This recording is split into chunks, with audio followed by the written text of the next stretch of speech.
Good evening. The June 26th meeting of the Evanston City Council will come to order. Will the clerk please take the roll? Councilmember Reed.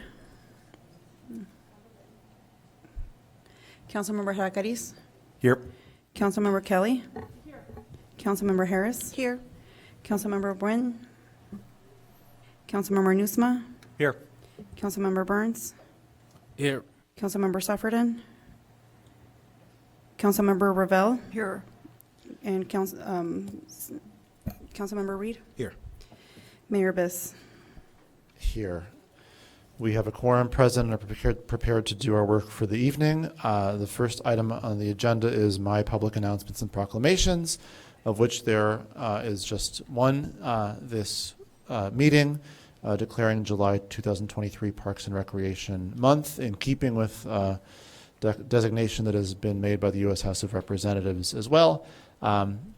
Rather than read the whole proclamation, I would just say that this is both very much consistent with the values of our community, with what we treasure and appreciate as a community, but it's also an opportunity to thank our Parks and Recreation and Community Services Department for the extraordinary work they've done across a variety of dimensions to keep our city beautiful, to keep our city fun, to keep our city safe. So thanks very much to Director Thompson and her remarkable team. That concludes my public announcements and proclamations. Next item on the agenda is the city manager's public announcements. Yes, good evening, Mayor, members of the City Council, and Clerk Mendoza. First up, I'd like to ask one of our newest staff persons, Liam Bird, to come up to the podium.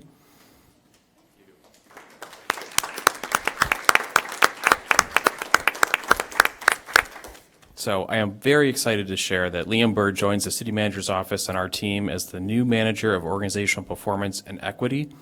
Liam has over 15 years of experience in diversity, equity, and inclusion. He previously served as a founding member of the First Equity Office for Chicago Public Schools, where he was promoted to Director of Racial Equity Initiatives. Liam earned a Master's in Public Policy and Administration from Northwestern University and is a doctoral student at the University of Illinois Urbana-Champaign in the Educational Policy Organization Leadership Program with a focus on diversity and equity. Please join me in welcoming and congratulating Liam Bird.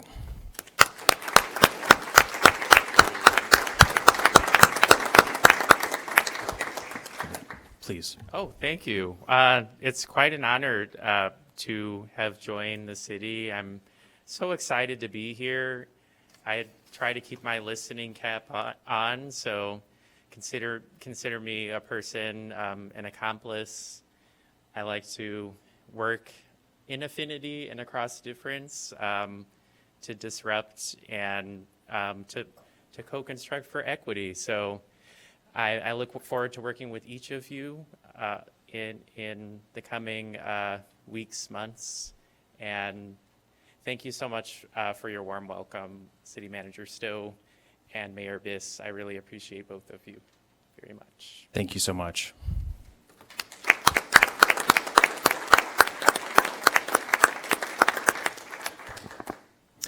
Next up, I'd like to make a brief announcement about Evanston Cradle to Career Advocates for Action. Advocates for Action is a community leadership team formed by Evanston Cradle to Career, EC2C, provides leadership training for community members to amplify their voices and equip them to lead the actions necessary for community change. EC2C has partnered with Kofi, Community Organization and Family Issues, the Evanston branch, to train a group of Latinx community members who will serve as EC2C's Advocates for Action. I believe they are here tonight and would like to welcome them to come up and say a few words if they'd like.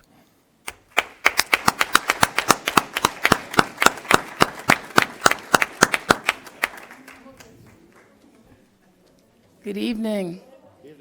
It's quite a few of us, so give us a one moment. Let's come on up. You guys can just stand in the front really quick. First, we'd just like to thank the council for recognizing this group of our newest group of community leaders. This is our fourth group of advocates, and it is Advocates para la Acción. It is our first bilingual group of advocates, so we're really proud of that. And tonight, we'd like to share with you our statement of solidarity. Pues olvidé que iba a traducir todo, solo voy a revisar qué estaba diciendo, pero este es Abogados para Acción, que es el equipo número 4 de Evanston Creative Career, y juntos todos vamos a hacer el declaración de solidaridad con la comunidad de Evanston, y después yo quiero decir unas palabras también. All right, ready y'all? So we're going to take it line by line. Vamos a empezar en español y después en inglés. Right? Yeah? All right. Spanish and English, folks. All right. Declaración de solidaridad con la comunidad de Evanston. 1. Mantenemos informados a nuestros vecinos. 1. We will keep our neighbors informed. 2. Tomaremos medidas en nombre de nuestra comunidad. 2. We will take action on behalf of our community. 3. Crearemos un espacio valiente para que la comunidad latinoamericana y afroamericana puedan liderar, compartir y aprender. That one was a mouthful. Number 3, we will create a brave space for the black and brown community to lead, share, and learn. 4, emprendamos a las familias de Evanston. Ahí estamos. 4, we will empower Evanston families. Y número 5, último, somos las familias que buscamos empoderar. Number 5, we are the families we seek to empower. All right, pues con eso todas, gracias tanto, era tan gran honor como Kofi a entrenar a ustedes, y ahora ustedes van a ser el Abogados para Acción con Evanston Creative Career, pero también ya saben que van a ser parte de la rama de Kofi, una rama de 2 razas, 2 culturas, pero mujeres y hombres también, y todos los demás que vamos a representar a Evanston juntos, ¿ok? Con los padres y el poder de los padres. So with that, everybody, congratulations. It was an honor to be able to train you guys, and you are now advocates para la acción, as well as members of Kofi's Evanston branch, a multicultural, multilingual, even multi-gender organization and branch of Kofi that has the power of parents to represent the parents of Evanston. Thank you all so much. Thank you.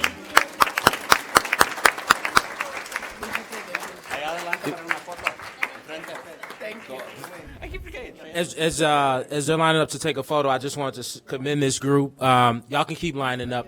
And I was able to make it to one of the meetings at Family Focus not too long ago. And one of the things they did do is they develop goals and priorities for the individual, for the family, and then for the community.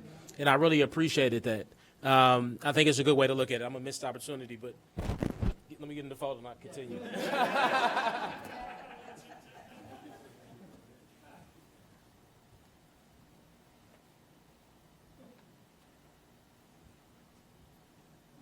All right. Thank you so much.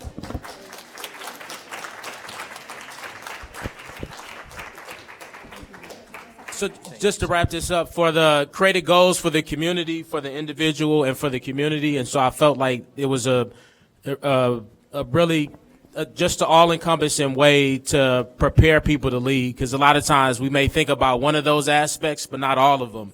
And it's like it's part of being a member of the community. Not only are you responsible for self, but also your family and also your community. So before you go, can you share out some of what some of those goals are? Do you have any of the participants that want to participate in that? ¿Alguien más va a venir conmigo o qué pasa? At least get somebody up here with me. Thank you so much. I guess it's just me. So together we have recently this year been working on mental health and school lunches. We actually hosted a participatory budgeting session. I can never pronounce that word. There we go. And then economic security is also one of our foundational issues. ¿Quieres aventar algo más? Sí. Hágalo, dale. Estamos abogando mucho para que los lonches mejoren. Es una gran oportunidad hablarles en mi idioma español. Estamos tratando de hacer todo lo posible, queremos mejor calidad de lonches. Sé que a veces la comunidad afroamericana y la latina están siempre un poquito más abajo, y a veces es porque los niños no comen tan bien y no tienen tanto tiempo. Entonces estamos en una abogacía grandísima en Springfield. Ojalá y un día escuchen lo que estamos tratando de decir para que todo esto sea igualdad, o sea, sea ecuánime Con igualdad, sí. para todos. Gracias. So to build a little bit on school lunches, and it's so awesome to be able to talk about this in my own language, we have been trying to improve school lunches because we know that the Black and brown communities are far behind. And we know that one of the reasons for that is because we don't have the same access to nutrition, the same access to quality food. And so we're very excited together to work on that issue down in Springfield and all the way up here. Listo. Ahí está. Ready. There we go. Thank you very much.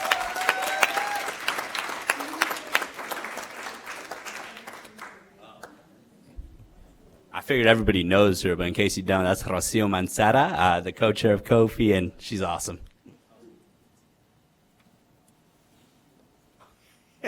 I guess one more thing. Also, look us up on Facebook, Kofi's Power Pack page. EC2C's got one too, yeah? There we go. Find us on Facebook, everybody. EC2C, Advocates for Action on Facebook as well. There we go. Thank you, Bobby.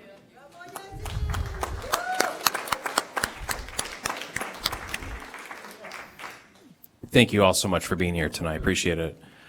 Next up, I wanted to mention we have a community responder town hall. So tomorrow evening, June 27th at 5 p.m. at the Ecology Center, we'll have a community meeting about the idea of community responders. Community responders are trained professionals who are dispatched to low-level calls for service as an alternative having an armed police officer attend to barking dogs, noise complaints, and other issues. Please join us tomorrow evening at 5 p.m. at the Ecology Center to learn more and share your thoughts. And last up, I have some sad news to report. We were very saddened to mourn the loss of Nathan Shelley, son of Barbara and Glenn Shelley and brother of Rachel Shelley. Sadly, Nathan passed away in a tragic drowning accident in April, and a celebration of his life was held this past Saturday. As an ETHS student, Nathan worked at the City of Evanston participating in the Mayor's Summer Youth Employment Program. Later, he served as a web communications intern in the City Manager's office. Nathan graduated from ETHS in 2014 and Northwestern University in 2018. Nathan was a kind, positive, and curious person. He loved sports and the great outdoors. Nathan had many gifts, including technology, and was a successful software developer. He did outstanding work when he worked for the city and was a valued colleague during his tenure. Some of Nathan's work is still in production today and used by Evanston residents and staff. I had the honor and privilege of working with Nathan, and he will be very much missed. We send our thoughts and love to his family and friends. Thank you, Mayor. Thank you. Thank you for that. The next item on the agenda is communications from the city clerk. We received communication from Andrew Furtherman in disapproval with the 1738 Darrow Avenue proposal SP2, and E. Teverine also in opposition with Hinman and Church Condominium. Oh, sorry, the president of Hinman and Church Condominiums, and also is in disapproval of existing zoning regulations. The other one is Stephen Fox in opposition to the legacy development, and Terry Bernshon in opposition with the 1631 Chicago Avenue project. That is all the communication for today. Thank you. Thank you very much. That brings us to public comment. This evening there are just pretty much on the dot 15 speakers, and so everyone will be given the maximum 3-minute allotment. We begin, as always, with those who signed up on this piece of paper, and then we'll move on subsequently to those who signed up online. So we start with Laura Kushner, who will be followed by Matthew Struve, and then Emily Jacobson. My name is Laura Kushner, and I'm a homeowner at 525 Chicago Avenue in the Courts of Evanston Townhouse community. I moved to Evanston in December of 2021. It was recently brought to my attention that soon we're going to lose 30 street parking spaces on Chicago Avenue between Keeney and South Boulevard due to the Chicago Avenue Multimodal Corridor Improvement Project. This project will replace these critical parking spaces with a bike lane. The Courts of Evanston is a 90-unit townhouse complex on Chicago Avenue. This project will leave us with nowhere for our guests or service people to park. Our neighborhood is very densely populated. The surrounding streets, Keeney, Hinman, and South Boulevard, are already packed with cars. There's nowhere around to absorb these lost parking spaces. In fact, street parking is scheduled to get much worse next spring when the lot on South Boulevard gets a new 60-unit apartment building. Although there will be some parking available to those residents, our parking woes will become even worse with 60 more homes sharing our already overcrowded street parking. This bike lane project will make a bad situation much worse. Our concerns about the lost parking, which were communicated to Alderwoman Wynn by multiple COE residents in the timeframe of the community input, were not considered when planning this bike path. In addition, city officials claim that they're working on parking alternatives for the lost 30 spaces, but no plans have been forthcoming. Our block of Chicago Avenue is residential, as is 100% townhomes. Is there another block in Evanston that is 100% homes and has zero street parking? Slowing the project down and collecting more community input with all of the facts laid out in a transparent way for the residents will take more time, and I'm here today to ask that you do just that.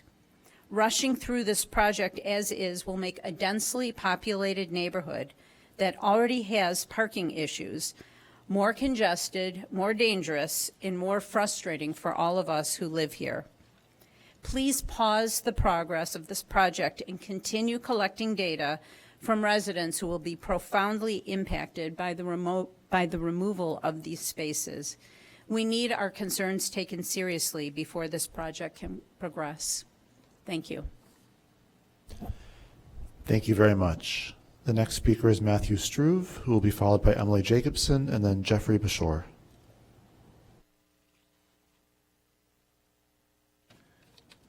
The name is pronounced Struve, but thank you, Mayor. Hello, everybody. I'm Matthew Struve. I live in the 3rd Ward, 1st Precinct, with my spouse. I've raised 3 darling daughters. I work in the 5th Ward and went to the old lab school, which is the 5th Ward, the future 5th Ward school. So I've got a lot of experience here. Thank you, Mayor Biss and City Council, for this public discourse on the ambitious Church Darrow HODC project. Let's hold or tap the brakes until HODC changes corporate behavior. Here are the facts on the ground in our neighborhood. I have lived down the alley from HODC, owned affordable housing building operated at 319 Dempster. Coalition for the Housing sends residents to 319 as well. HODC manages over 15 properties with value on their website of over $100 million. HODC and the Coalition for Homeless have mismanaged the dumpster fire that is at 319 Dempster. 319 is apparently HODC's only problem child. It has been a hot mess for years, not because of actions of one bad apple. This is discretionary definition. This is the dictionary definition to Evanston nuisance property. Our concern for HODC stewardship of Church Darrow is its track record at 319 Dempster. Sadly, HODC is not a good neighbor. 319 is on the Ward 1 and 3 border, and until recently under the community radar screen. I'm all for affordable housing, but it needs to be safe for both the residents and the neighbors. Imagine living near a century-old building with 40-plus units, people packed in like sardines.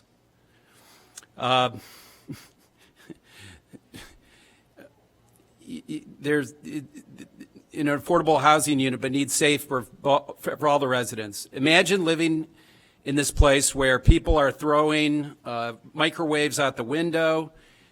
We need essentially a very simple, we need somebody that can have an extra set of eyeballs on this building. We need a door person. We need a gatekeeper. Imagine if the YMCA did not have a gatekeeper. Do you ever try to get in at 9 o'clock at night at the YMCA? You can't get in because there's a desk full of people. They've had over 700 emergency calls in the last 2 years. And we need a change.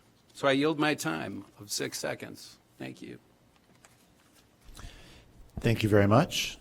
The next speaker is Emily Jacobson, who will be followed by Jeffrey Bashore, who will be followed by Sue Lolbach. Hello, members of the City Council. I was here a few weeks ago to talk about the safe storage ordinance for Evanston, and as the co-lead of the Evanston Moms Demand Action Group. I don't want to repeat my remarks. We all know that gun violence is an issue here in Evanston, and that safe storage is a piece of the puzzle to solve that issue. We, as Moms Demand Action, care a lot about safe storage and know that 54% of guns are not secured properly. That's unacceptable. We're hopeful that this ordinance will help with that number and help reduce the number of gun violence incidents in our community. And we also know that, as was discussed a few weeks ago, we should go further. We should be more aggressive, and we should think through more solutions, and that is something that we are definitely working on with our membership that has been convening over the last year. So once again, we're optimistic that the safe storage ordinance will pass. We encourage all of you to vote for it, and thank you for your partnership, and more to come. Thank you.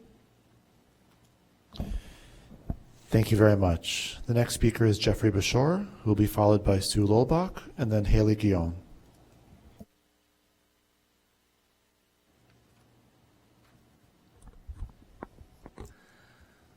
Good evening, Mayor Biss, council members, and staff. My name is Jeffrey Bashore. I live at 318 Dempster in the 3rd Ward. I would like the City of Evanston staff to undertake the job of declaring the Claridge at 319 Dempster Street a nuisance premises.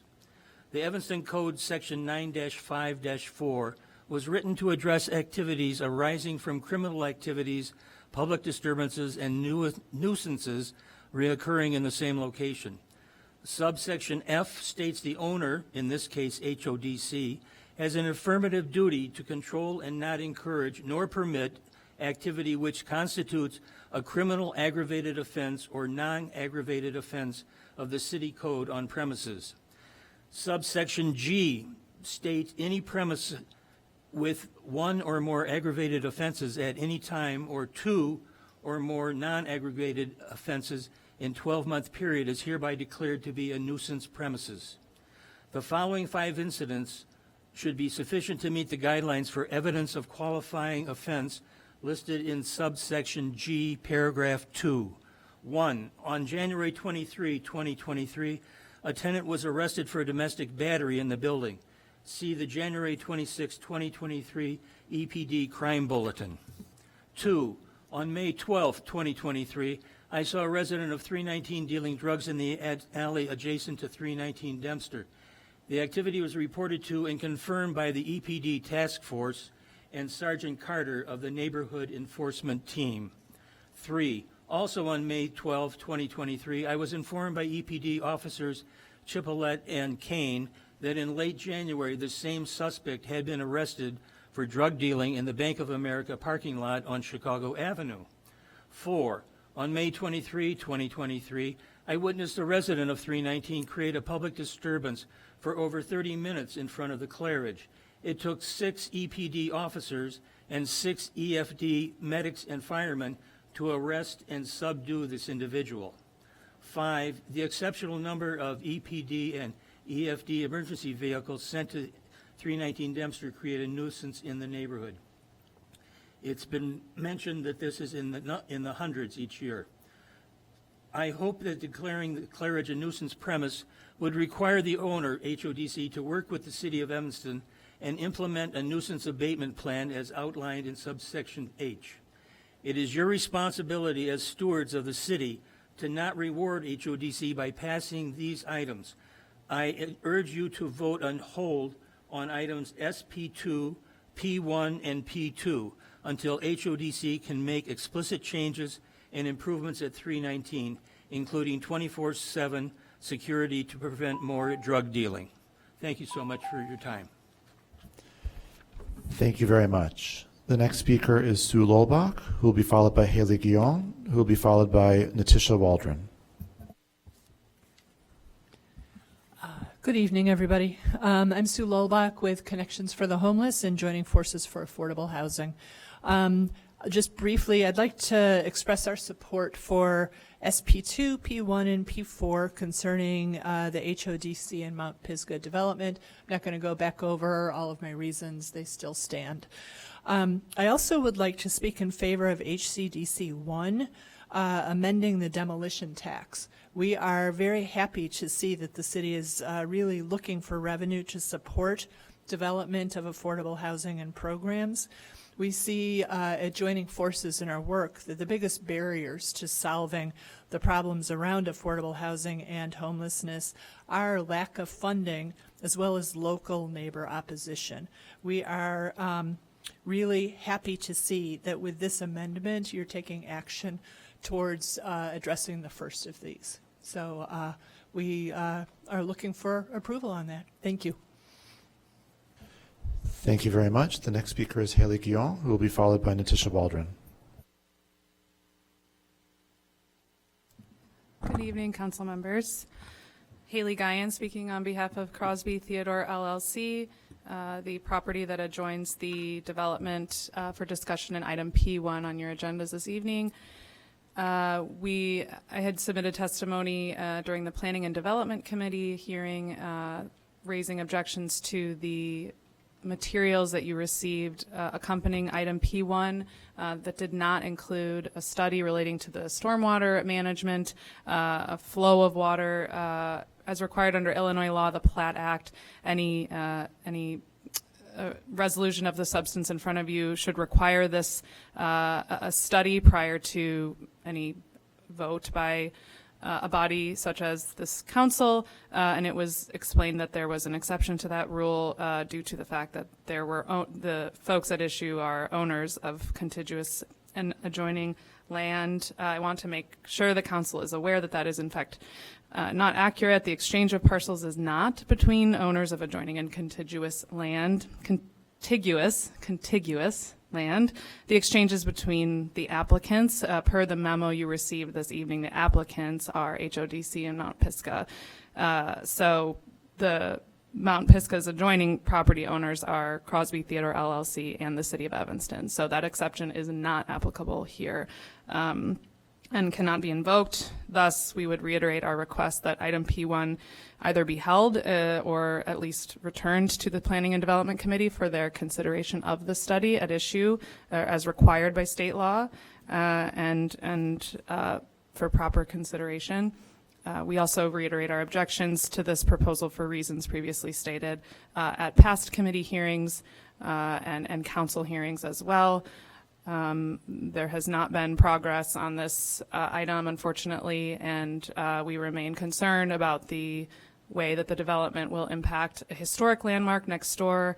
There was an opportunity, and there certainly remains the opportunity. I understand building permits have not yet been even submitted. There remains an opportunity for there to be preservation of the historic landmark. Certainly concern of stormwater management is a major issue. You've received testimony to that effect at the Land Use Commission level all the way up to City Council. And any discussion on whether or not a study is required, certainly here the council is more than able to, in the position as City Council, take particular note of the fact that water management is a unique element of this development. It has been raised at length, and so there's nothing precluding the City Council from not considering that study. Again, the exception does not apply here, so a study is required, but should there need to be an additional persuasive element to that, stormwater management and the flow of water is a unique consideration for the historic landmark. So I would urge your consideration of that and hold this item until a study can be received. Thank you for your time. Thank you very much. The next speaker is Natisha Waldron. That concludes the folks who signed up on paper. So now we move to those who requested online to speak in person, beginning with Patrick Hughes, followed by Bruce Ennenbach.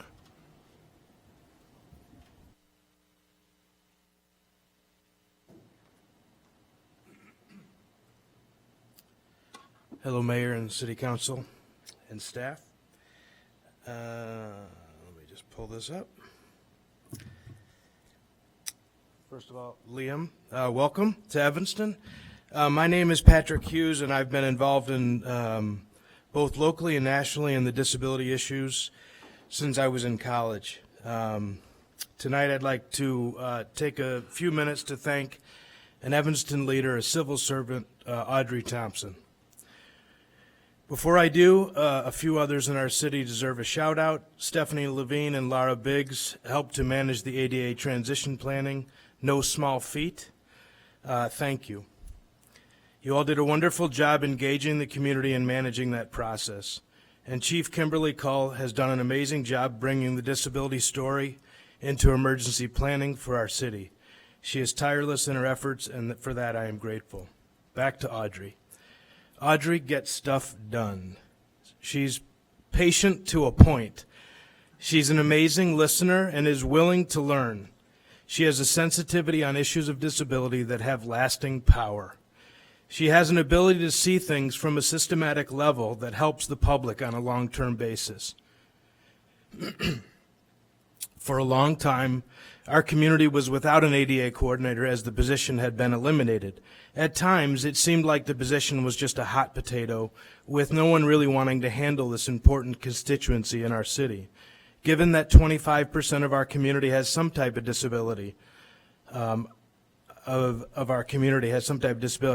that surprising. And because many of these disabilities have a larger impact on services and budgets, I feel strongly it's essential that these folks have representation in our city government.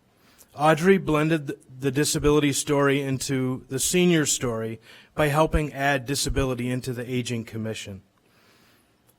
As a result, we now have the Commission on Aging and Disability.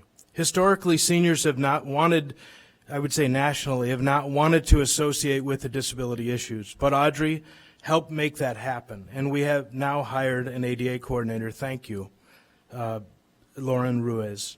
Again, this happened because of Audrey's insistence and leadership. A special thanks also goes to City Manager Luke Stowe for his support. I am really grateful for these developments and excited to see us think bigger versus just meeting minimum requirements. Audrey has high expectations, and knowing that someone like Audrey is sitting in meetings asking for more from all of us and for our community of people with disabilities makes me grateful. Thank you, Audrey.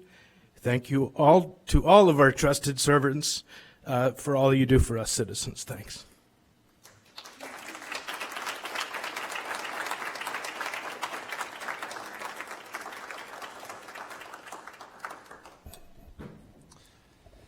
Thank you very much. The next speaker is Bruce Ennenbach.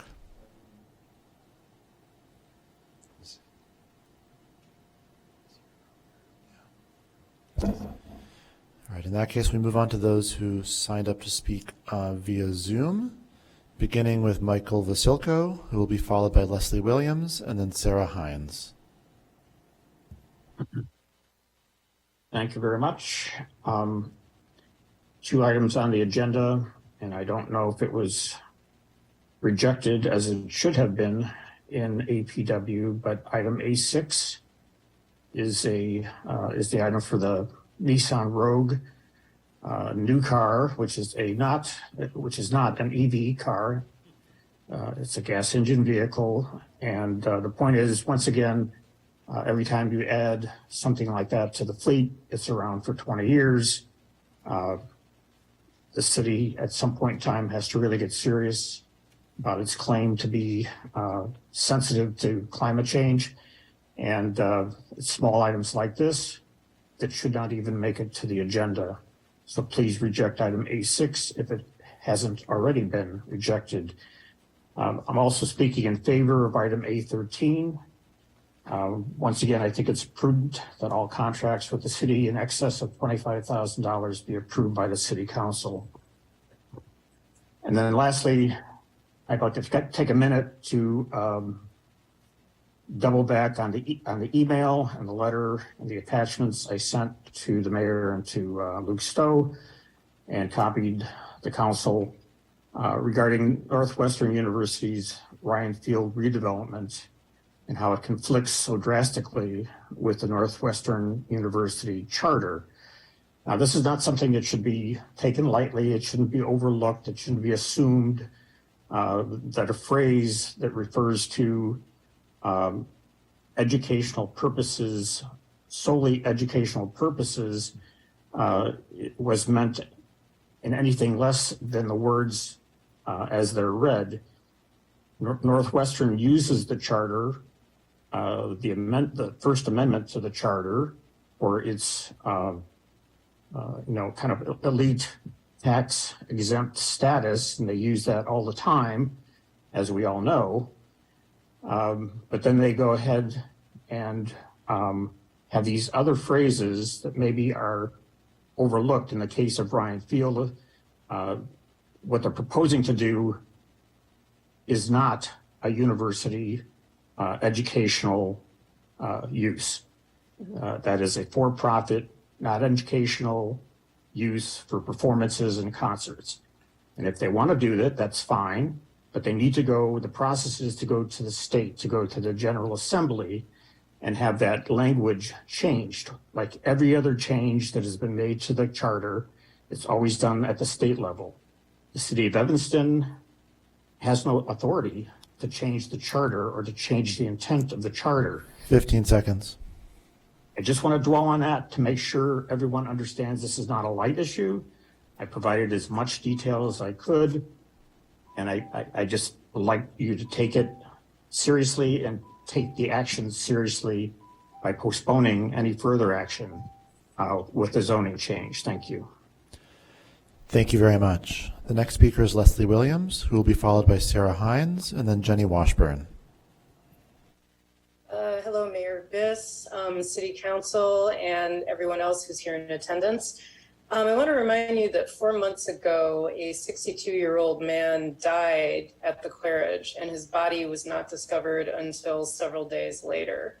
And to me, that has always represented the attitude that low-income people, as long as we give them housing, as long as we find a place to stick them, that's all we need to do, that we don't really need to be concerned about their welfare otherwise. And I think that's really a shame that seems to be our attitude. And so I know that the current residents of the Claridge, at least one of whom is a very good friend of mine, have been asking for a long time for enhanced security, 24-hour security, especially to discourage the drug dealing problem, which 2 other people have mentioned recently. But also that there needs to be more careful vetting of the tenants and more responsibility and discussions with Connections for the Homeless about the people that are placed there and making sure that their well-being is paramount. So HODC has said many times that this is their one problem unit. They haven't had such problems anyplace else. But nonetheless, they are still responsible for this unit. Even if all of their other properties are working fine, they seem to feel that enables them to shirk any responsibility for what's going on at the Claridge. So it seems unreasonable for the city to award a $4 million contract to HODC when they have not yet, as far as I can tell, really cleaned up the problems that they're dealing with at the Claridge. So I would respectfully ask that the council put a hold on SP2, P1, and P2 until we have a clear plan with enforceable timelines on how HODC is going to provide the needed security at the Claridge and what its plan is going forward for maintaining the safety of the residents. Thank you. Thank you very much. The next speaker is Sarah Hines, who will be followed by Jenny Washburn and then Tricia Connolly. Hello, good evening. Thank you for having us. I'm Sarah Hines. I'm a resident of the First Ward and co-lead for Moms Demand Action here in Evanston with Emily Jacobson, who spoke earlier. I joined the gun violence prevention movement a year ago when I found myself participating in the uniquely American ritual of watching the slaughter of school children, followed by farcical declarations of thoughts and prayers and empty recriminations unfold across all my screens. Nearly 10 years after Sandy Hook, the only thing that felt different was that this time I had my own children. What I've learned in the past 12 months is that around 4.6 million minors in the US live in homes with loaded and unlocked firearms. I've also learned that the US Secret Service has undertaken 2 recent studies of targeted school violence covering nearly 40 years of incidents of violence. They found that 3/4 of school shooters acquired their firearm from the home of a parent or close relative. A study of incidents from 2008 to 2017 revealed that in nearly half of the shootings, the firearm was easily accessible or was not stored securely. Safe storage of firearms reduces school shootings. And with the rising crisis in teen mental health that shows no signs of stopping, safe storage will save families from their worst nightmares. According to Giffords Law Center, even a modest increase in the number of American homes safely storing firearms could prevent almost 1/3 of youth gun deaths due to suicide and unintentional firearm injury. Furthermore, according to a report issued earlier this year by the Bureau of Alcohol, Tobacco, and Firearms, there are enough firearms stolen on an annual basis to arm all offenders who commit firearm homicides, firearm assaults, and firearm robberies each year. This means private citizens wind up supplying more than 250,000 guns to criminals every year just by not keeping firearms secured. So in a state like Illinois, a beacon of common sense gun legislation, in the absence of responsible firearm storage, there is little ability to control the flow of guns in our streets and communities. To echo what Councilmember Burns said earlier, as parents, as individuals, we're responsible not only for ourselves, but also for our communities. The most impactful thing we can do to keep our children, families, and communities safe is to enact and enforce safe storage protocols. We have a chance to do that tonight, so please vote yes on the safe storage ordinance and help me protect this little guy, his sisters, and his future. Thank you. Thank you very much. The next speaker is Jenny Washburn, who will be followed by Tricia Connolly and then Aaron Jackson.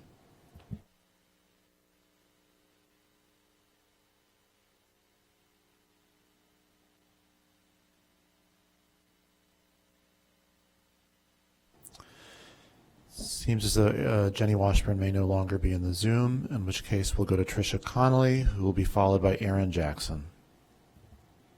Good evening, City Council, Mayor Biss. We should all be very concerned about the residents at the Claridge building run by HODC.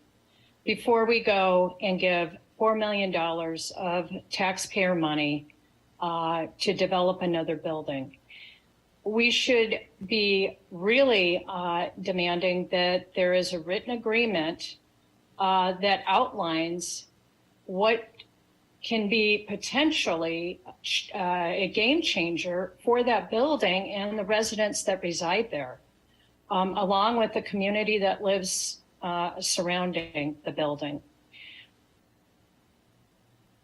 I'm not sure why this was put as a special order of business when the residents at the Claridge have had ongoing problems that include issues of safety. What's the hurry in pushing this through if there are not clear guidelines in writing as to how issues are going to be addressed at the Claridge?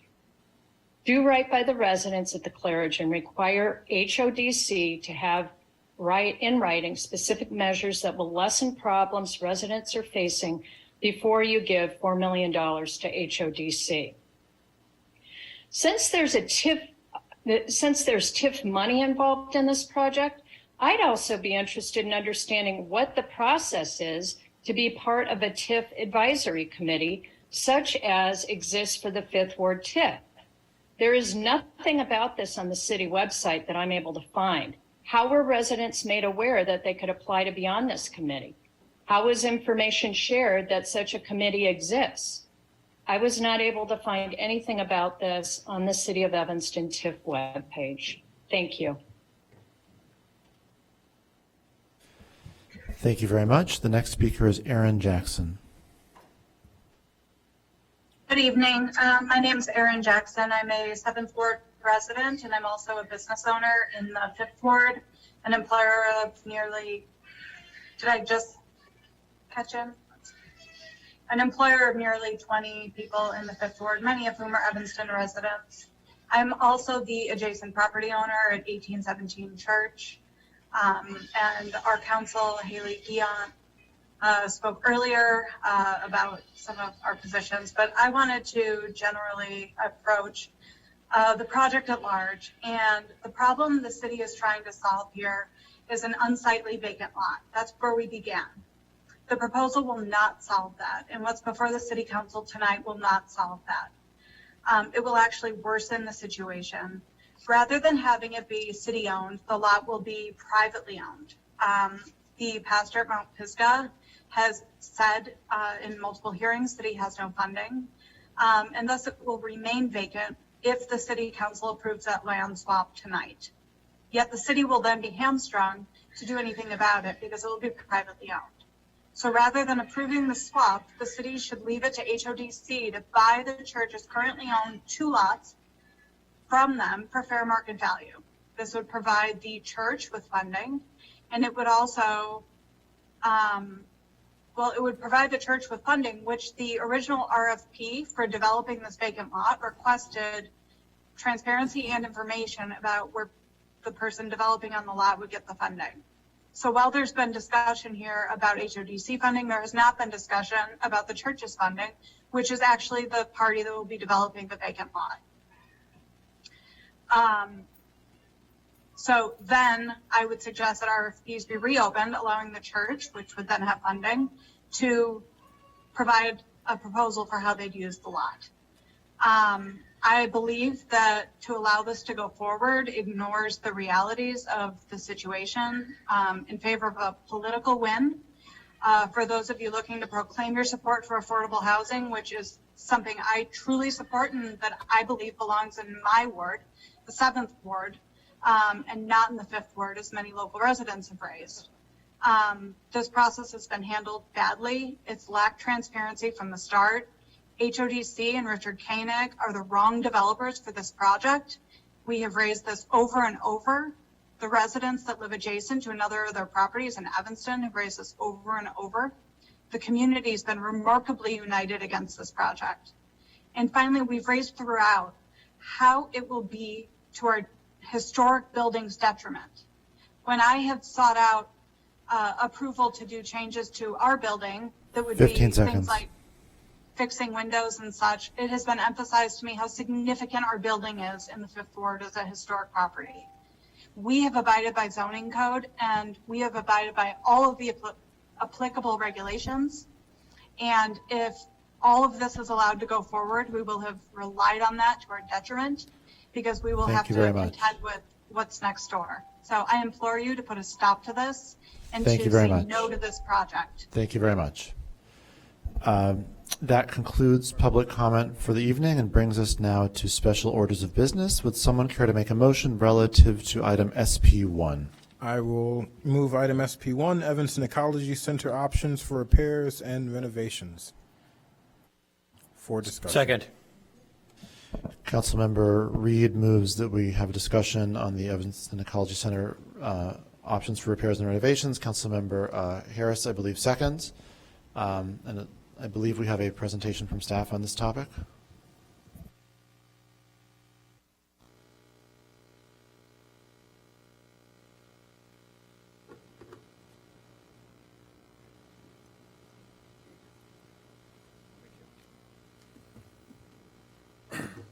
Hello, Honorable Mayor Biss, members of the City Council, City Manager Stowe, City Clerk Mendoza. I am Matt Poole, Assistant Director for Parks and Recreation, formerly a manager of the Evanston Ecology Center.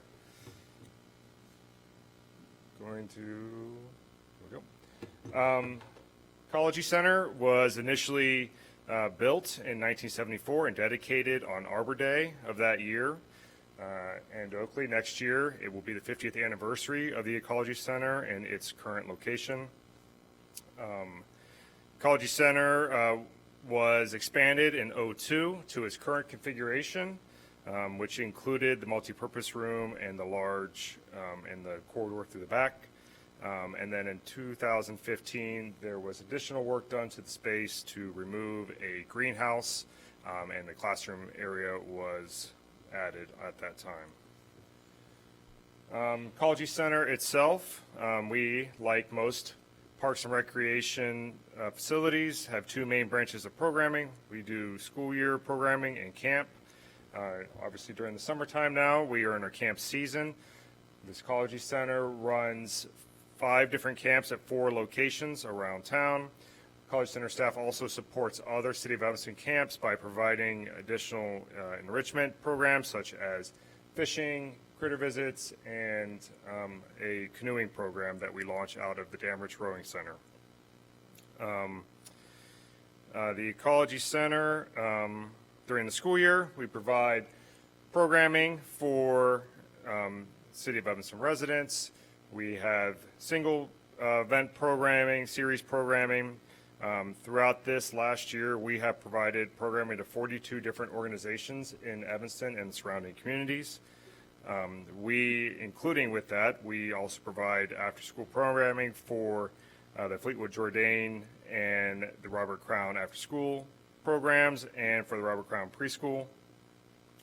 Out of the Ecology Center, we also offer a variety of special events and birthday parties and other programs inside of the facility. And then out through the staffing there, we also offer our free access to fishing program, which has been used by more than 1,000 residents in this past year. Also, out of the Ecology Center, we run our community garden programming, which hosts over 240 plots around town.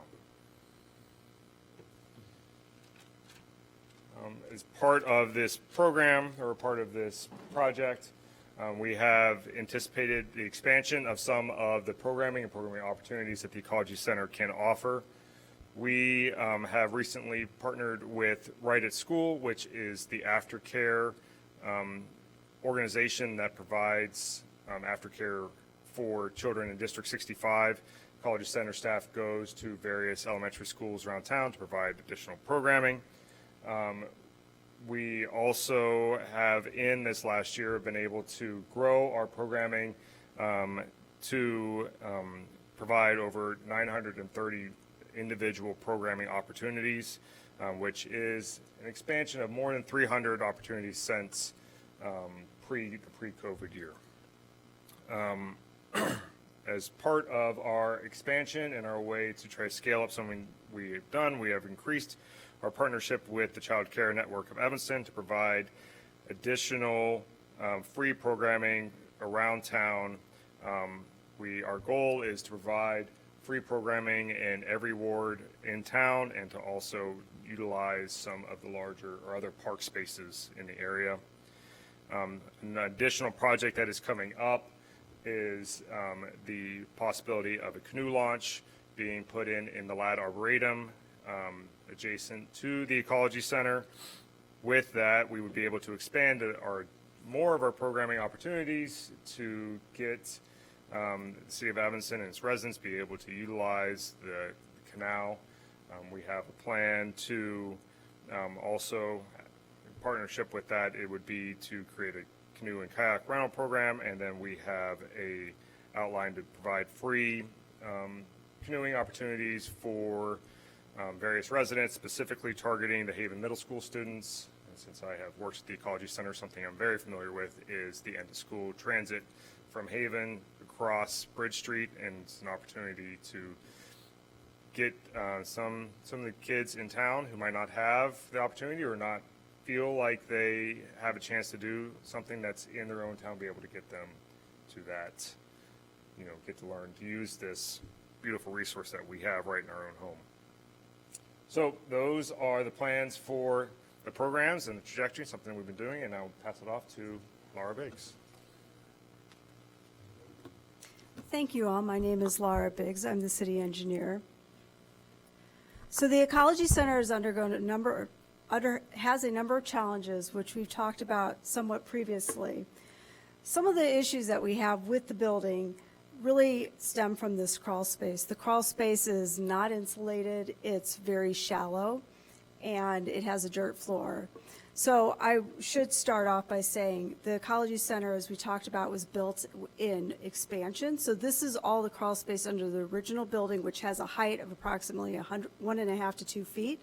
The crawl space under the newer portions of the building, which include that great hall multi-purpose room, and that is a 4-foot high crawl space, which is much easier to get into. So we're mostly talking about the crawl space under the original building.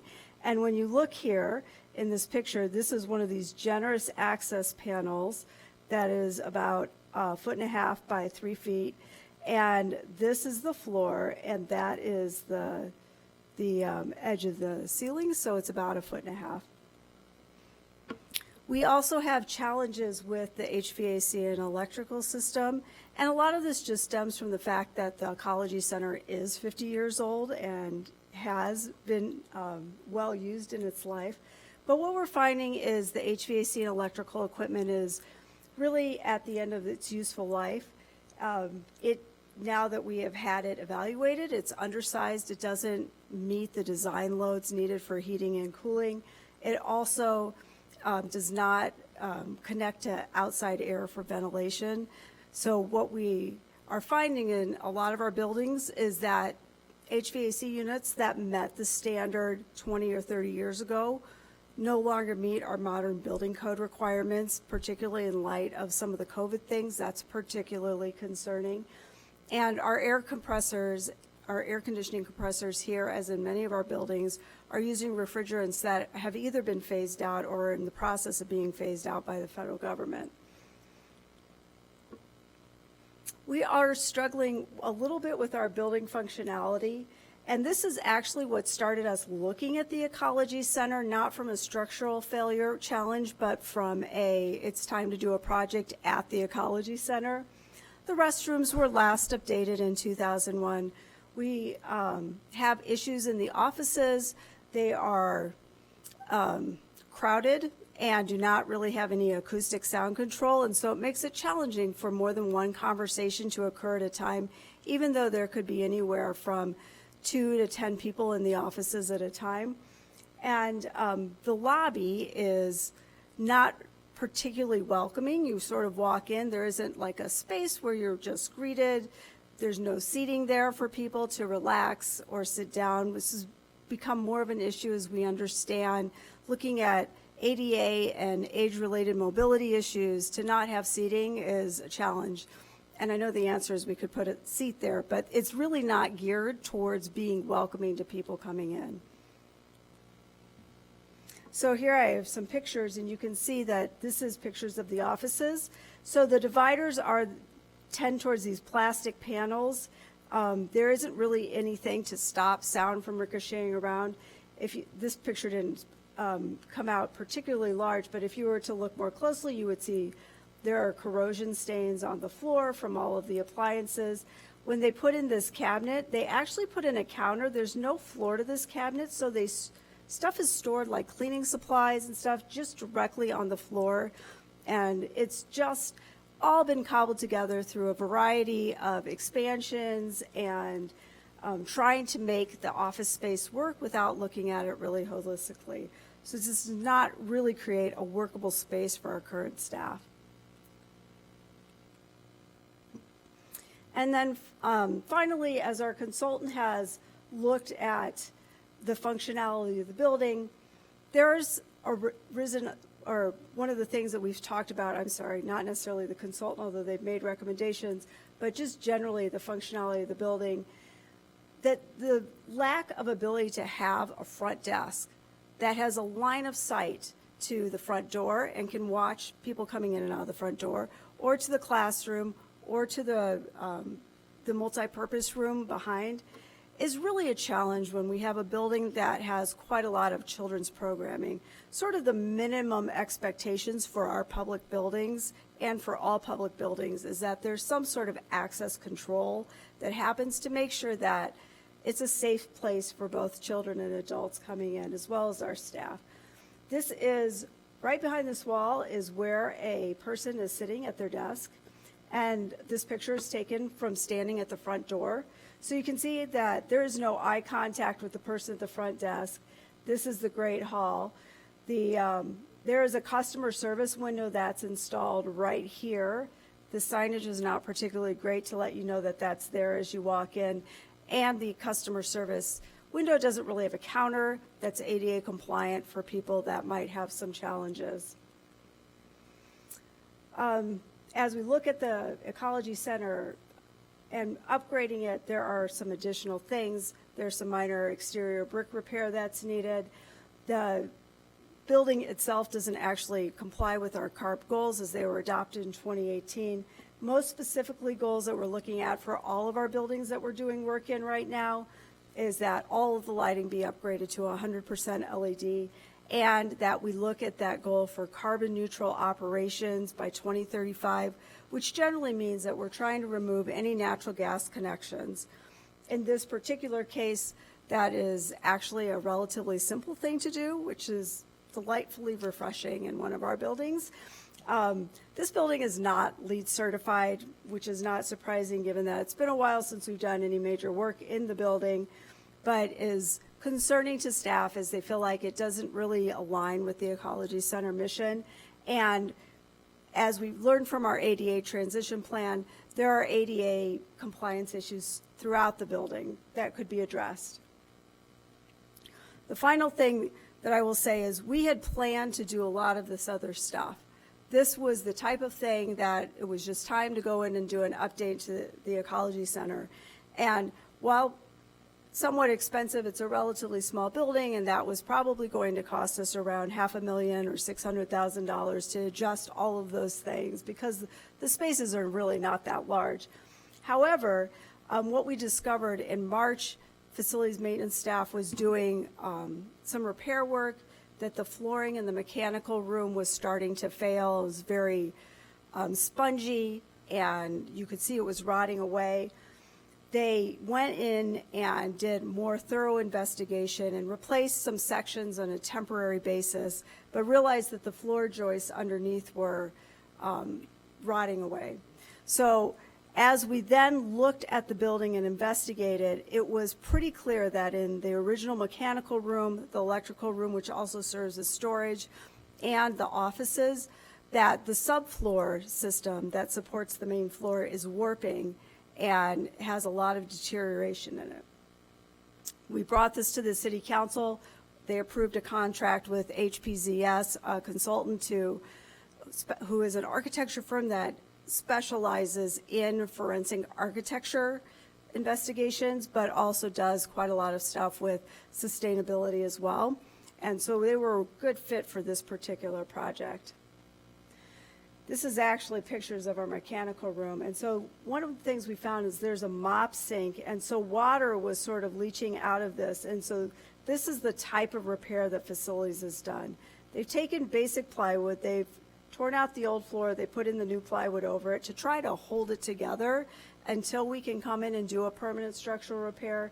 This is over by the furnaces, and this section of flooring has also been replaced. And the main joist that runs under the furnaces has also been reinforced on a temporary basis. Following the consultant's investigation, they have made recommendations for proceeding with repair.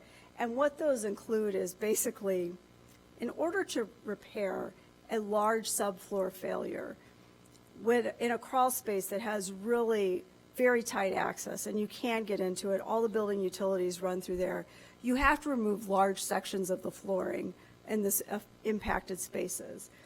Once they do that, they can get into the crawl space, but the crawl space just being dirt and there's no moisture control in any way on the crawl space, they recommend that we actually lower the floor of the crawl space by digging it out in order to be able to find space to improve access, but also to put in a vapor barrier to start trying to control the moisture that's entering in.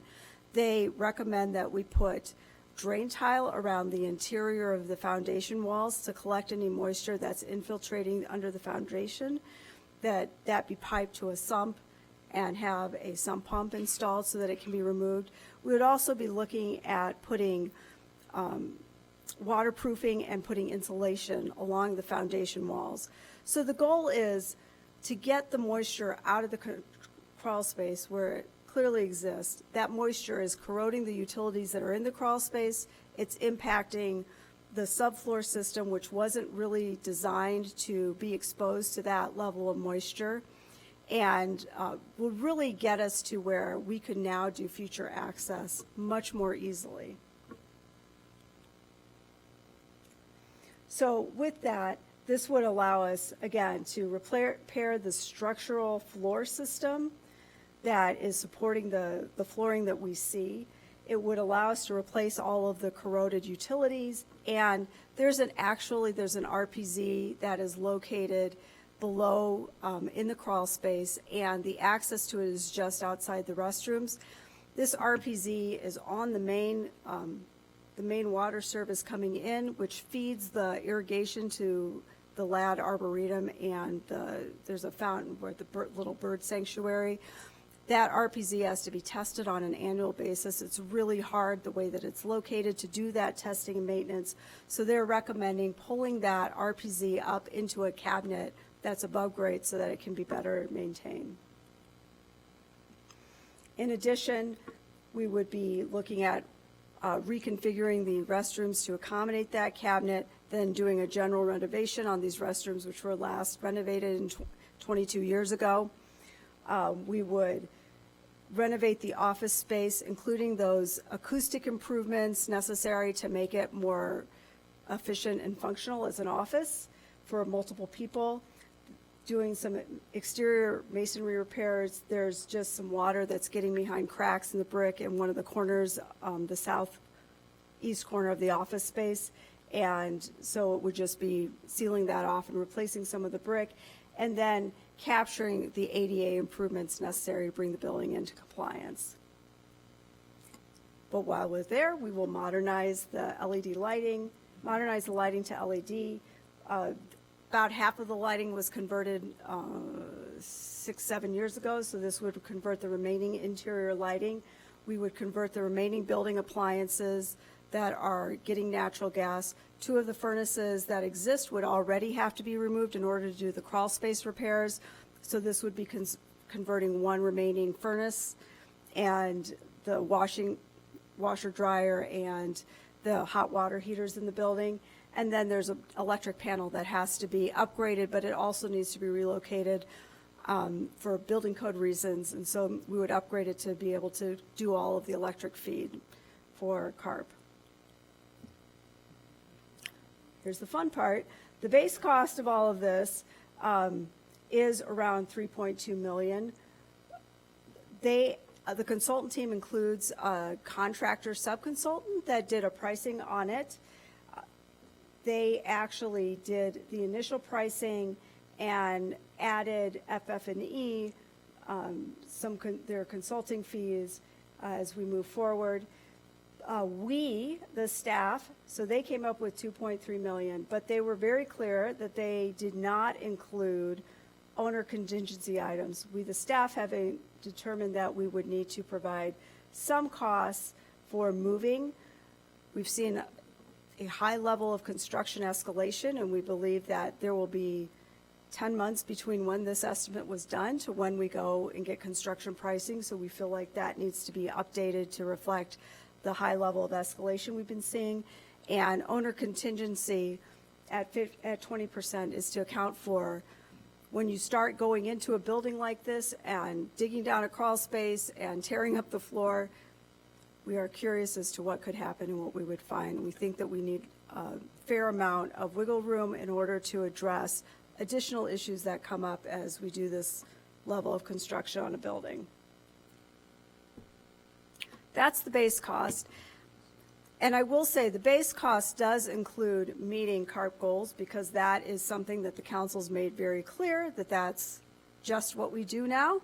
And we're happy to push that forward. And the Ecology Center is really not that hard to upgrade to meet the base level of removing natural gas connections and fossil fuels on site and to upgrade the lighting. However, it is possible, because the extent of the renovation is pretty high, we're really going into an involved change to some of the building operations, that we can, for a premium, also do enough additional work to do LEED certification on this building. That type of sustainability goal aligns with the Ecology Center's mission. If this building were larger, if it were over 10,000 square feet that we were renovating, we would be required to do a LEED certification. We are not required to do that because it is a small building, essentially, and we are not renovating the entire building. However, we did want to get the pricing for that and bring it forward as an option if the city council is interested in pursuing that. We could also convert the building to be fully compliant with bird-friendly. This actually has, since the consultant did their cost estimate, the Ecology Center staff has kind of started down this path. We could finish it, but we could also not approve the bird-friendly thing, and the Ecology Center staff feels like over time that they could completely pattern the glass themselves with their budget and get that done. There is an additional renovation option. We are largely not addressing the security issues with the front desk, with not having a front desk. So we could add the additional front desk right now, and we could bring that in line with what we would hope would be modern security standards. This is something that we separated out because we do feel like the cost of the project has skyrocketed. Not a lot of the items that are included in the base scope are really that easy to separate out as a separate cost. An example of that would be if you're going to pull up the floor in the restrooms and you're going to build a cabinet for the RPZ so that you can actually do a fairly simple testing and monitoring program on your backflow prevention, you're pretty much renovating the restrooms at that point anyway. So it doesn't really make sense to pull the renovation of the restrooms out of the base scope of work.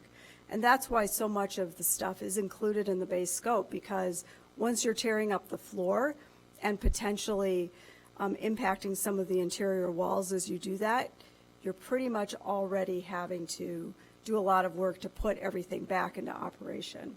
However, the customer service desk could be done at a later date. It would be much more, it would probably be more costly to do it in the future. But if we wanted to save some money, we could delay that work for the time being.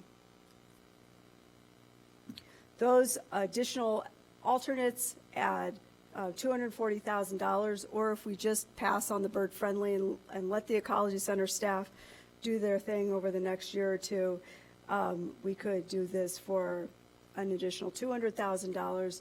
So that takes the total cost of the project to around $3.4 million if we want to proceed with the alternates. So our next steps, we're bringing this to the council tonight because we did want to provide an update about specifically what's going on at the center. If the council approves us, we will move forward with doing the design. Once we have an understanding of the full scope of work that is approved by, and authorized by the city council, we will finalize the consultant cost proposal. They had originally given us a proposal that was approved at $145,000 to do a much smaller building improvement than what we ended up with once they completed all their inspections.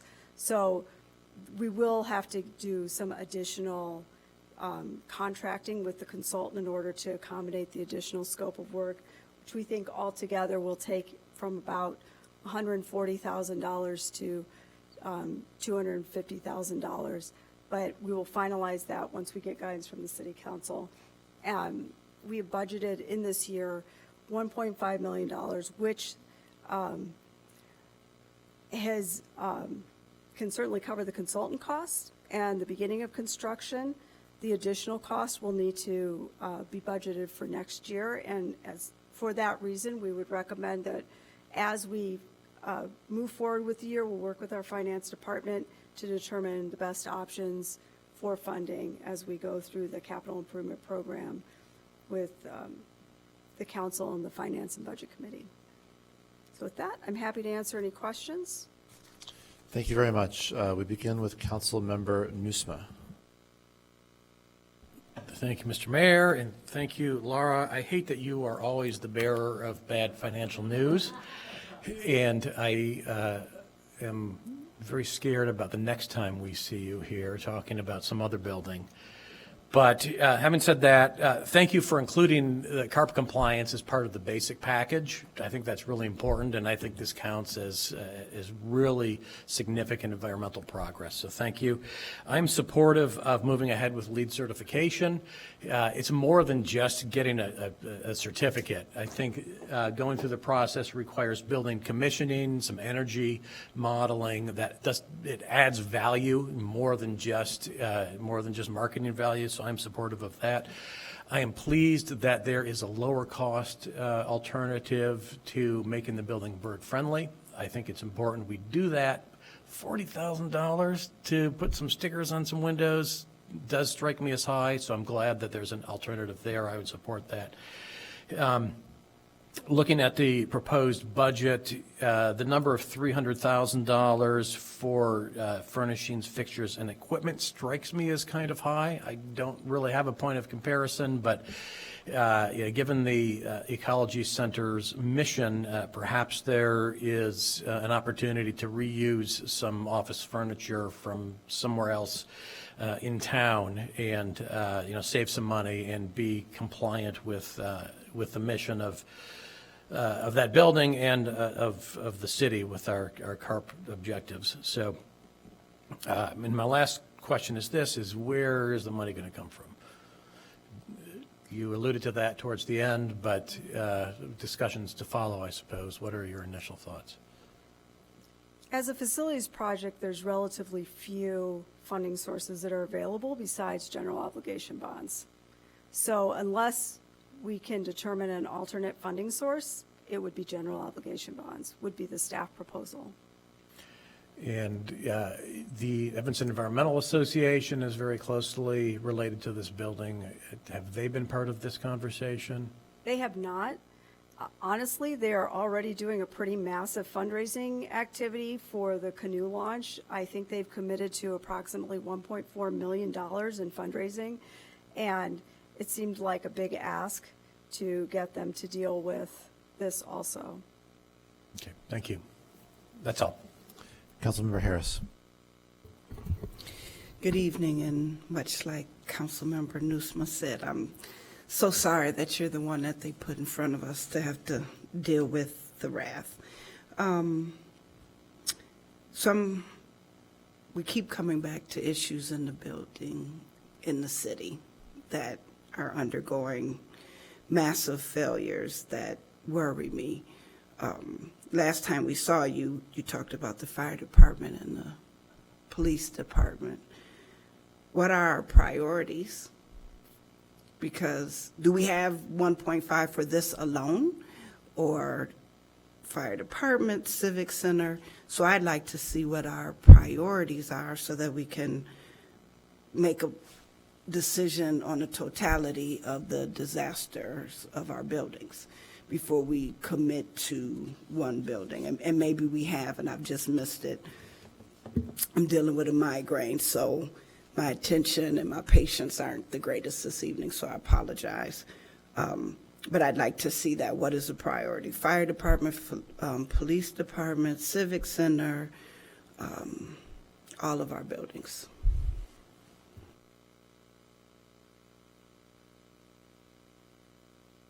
Councilmember Reed, followed by Kelly. Thank you. I'll say, Laura, that if there has to be a bearer of bad news, I'm glad that we got you as the bearer of bad news. You do a good job of it, and you keep us informed, so I appreciate you. I'm going to be brief here, just to say that I will second the call again that this just highlights a structural issue in the way that we finance facilities here, and I would really like to explore in our next year's budget having a facilities maintenance fee that is charged to every department that would account for at least a portion of similar to the way that we finance our fleet services, where every department pitches in for use of city vehicles. I think we need to do the same thing for for use of city space, just to make sure that we are setting aside enough money every year to finance the maintenance of our buildings so we don't get in these predicaments. Lastly, I'll say that, I'll also highlight that some of the issues that we are seeing here with whether it be the police department and the elevators, or whether it be the strange crawl space here under the old building, I just want to highlight that I think we need to be careful about, I'm sure that when these decisions were made, there's likely some value engineering component to that where they determined, hey, maybe it makes sense to have this narrow crawl space and saves us some money, or the elevator, or whatever the case may be. And sometimes it makes sense in the long run not to cut corners. And to spend the money that we need up front, whether it be on our CARP goals or just good engineering, we need to spend the money up front in order to avoid pitfalls like this, or to foist this burden on the next generation of Evanstonians. So I will also encourage us to adopt a mentality that we should build things right the first time. So thank you. Councilmember Kelly. Thank you. Thank you, Ms. Biggs. I love the Ecology Center. It's a beautiful center, and so, I'm interested in doing what we have to do to improve it and maintain it and upgrade it. I'm slightly concerned about the consulting fee. I think it was $145,000 last year, and now an additional potentially $200 plus. Just seems like large numbers for this project, but so that concerns me a little bit. I also wonder, is there, and I guess I'd like to see just the prioritization also just within the Ecology Center of the most needed areas for repair. And I think you mentioned like the crawl space. But I guess just, what has to be done immediately, what can be put off. And then is there also, could the Parks and Rec Board, since those are folks who are dedicated to really just focusing and spending lots of time just thinking about Parks and Rec, whereas, we're juggling a lot of items, would this be something that could be brought to the Parks and Rec Board for added discussion and direction?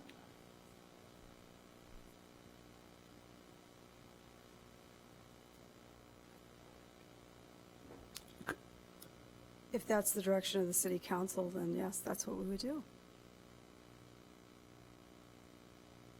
I mean, it seems to me, since it's Parks and Rec, that it would be, helpful to have a body that's committed just to Parks and Rec to discuss this, debate this, roll up their sleeves, put in the time to contemplate what areas to work on first, and, or if, or it just seems like, to me, I'd like to tap into that, the resource of our BCCs when possible.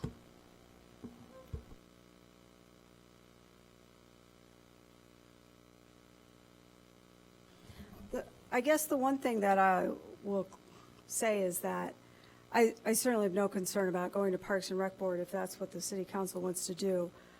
I am not certain there's anything to discuss about not doing certain portions of the work. The staff looked at this, and for example, like, we will tear up most of the floor in the offices. All of the stuff in the offices will have to be taken apart and moved out. So at this point, there is a strong benefit to reorganizing the offices and fixing the problems that exist in the offices, because we may even, the walls, some of the interior walls are built on top of the structural subfloor, and some of those walls may even be coming down. So there's a limit to how much we can do in terms of saving money by saying, well, we just won't replace the office's furniture. We'll just put back exactly what we got. We're already going to disassemble it and then put it back. So there's most of the things that are included in the base scope. In fact, I would argue everything we included in the base scope is somewhat like that. It's just very hard to separate it out and say we're going to save any money by doing that. Thank you. So all the items listed there are pretty much equally integral to each other and can't be like prioritized, or maybe we spend. There are some things that, some of the CARP stuff, but we've understood that to be included in any time we're touching HVAC or lighting, we should be addressing those issues. Some of the ADA stuff, but that is stuff that's on our transition plan. You could save incremental amounts of money, but then if you were to go back and try to do those, fix those problems later, they would be much more expensive because you wouldn't have already torn apart the building. And the building will have to be taken out of service for 3 to 5 months. When we come back to do those things in the future, redo the offices, it'll be a lot harder because we won't have the entire building out of service. So there are benefits to doing the stuff in the base renovation all at the same time. Okay, thank you. I guess I'm just trying to understand when, thank you for that explanation, when we do have large expenditures or projected expenditures for like Parks and Rec or in other areas, like when we bring it before those boards, commissions, or committees to discuss and hash out a little bit there first. So I guess in this case, this would not be one of those cases. But I think sometimes we do, right, when there's expenditures. So just trying to understand a little bit more. Thank you.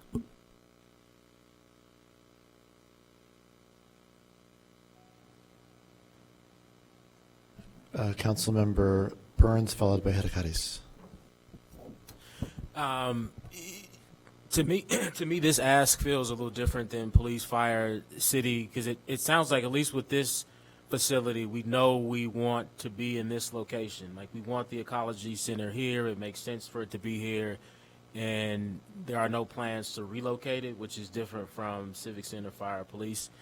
And in that respect, I don't know, it shouldn't come at a surprise that if you own property, you need to maintain it and renovate it. So, I mean, that's something I just want to get out there. Like, yep, we own property as a city, and at some point we're going to have to maintain it and take care of it.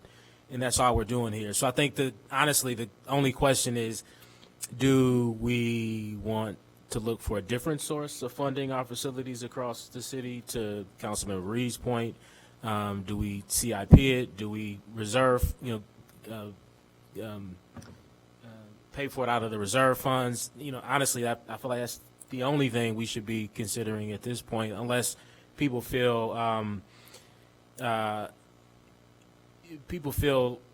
uncertain about some of the costs we're getting back from bids, et cetera. But I mean, it's a building that we need to maintain, so it's an easy yes for me. I don't necessarily think we need to hold it up for it to go to parks, but as I've suggested before, I think any issue, Councilman Reed has done this recently, can go to Parks and Rec. Like, we don't always have to slow things completely down for, another committee to weigh in. They can discuss it and bring back their thoughts to the full body. And that's all. Thank you.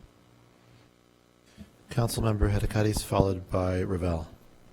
I just would want to second my support of meeting our CARP goals and getting this LEED certified while we're making the required repairs.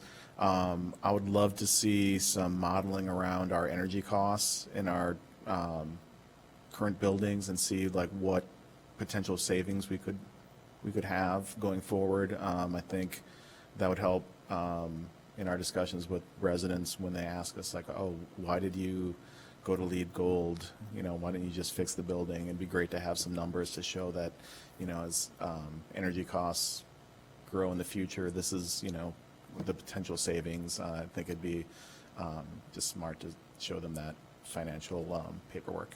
So. Councilmember Ravel. Well, I echo, echo the comments of a lot of my colleagues. Certainly support the CARP-related, aspects of of fixing up the building. And I guess I think maintaining our facilities is really the responsibility of the city council, so we certainly wouldn't want to prevent Parks and Rec Board from discussing this, but I do think basically it is up to us to maintain our properties. And and I do think it makes sense to just get it all over with, do it all at once, because I think there are cost savings by doing it in one great big painful project. And the longer we wait for some parts of it, the more costly it'll be in the future for those parts that we postpone. So I'm supportive of biting the bullet and going ahead.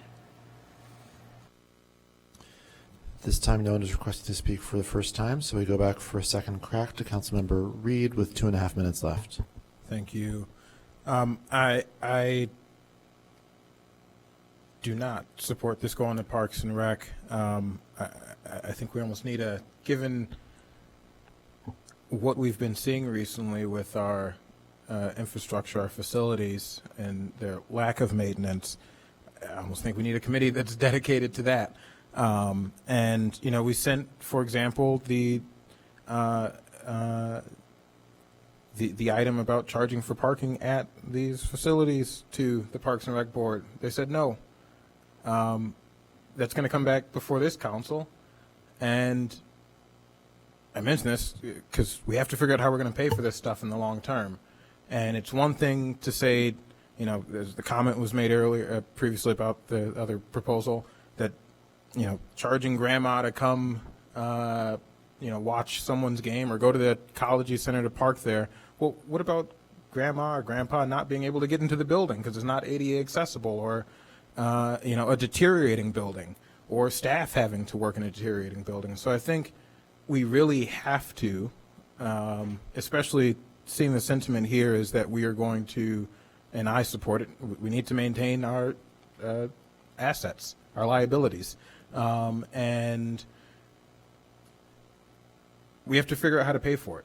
And I'm chiming in now to say that I encourage us to really think about new revenue sources that we have not thought about in the past that help us actually, unlike previous councils, keep up with our maintenance cost. And one last pitch, I'll say, I was the only person to support infrastructure as one of our top goals as we continue to go through our goal planning process, or goal prioritization process.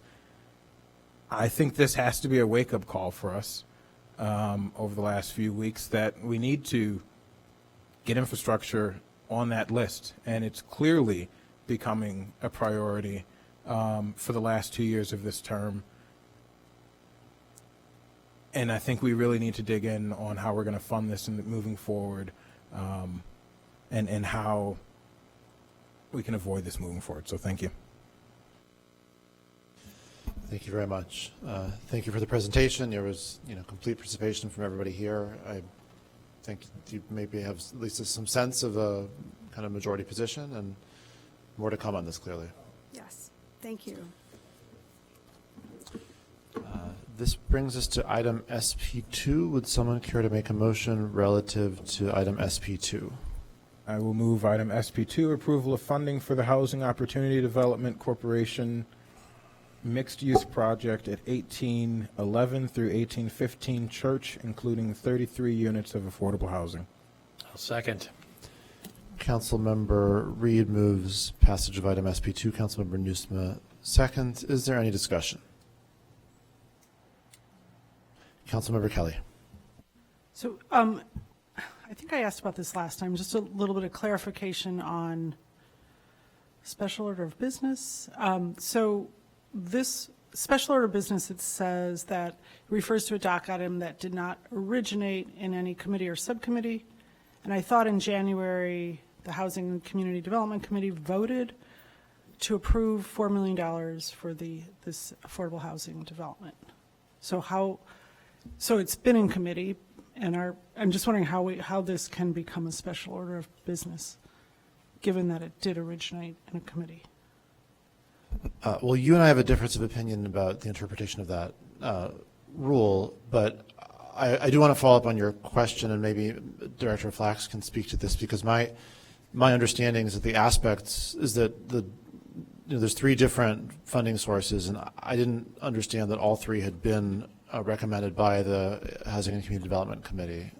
Is that in fact the case?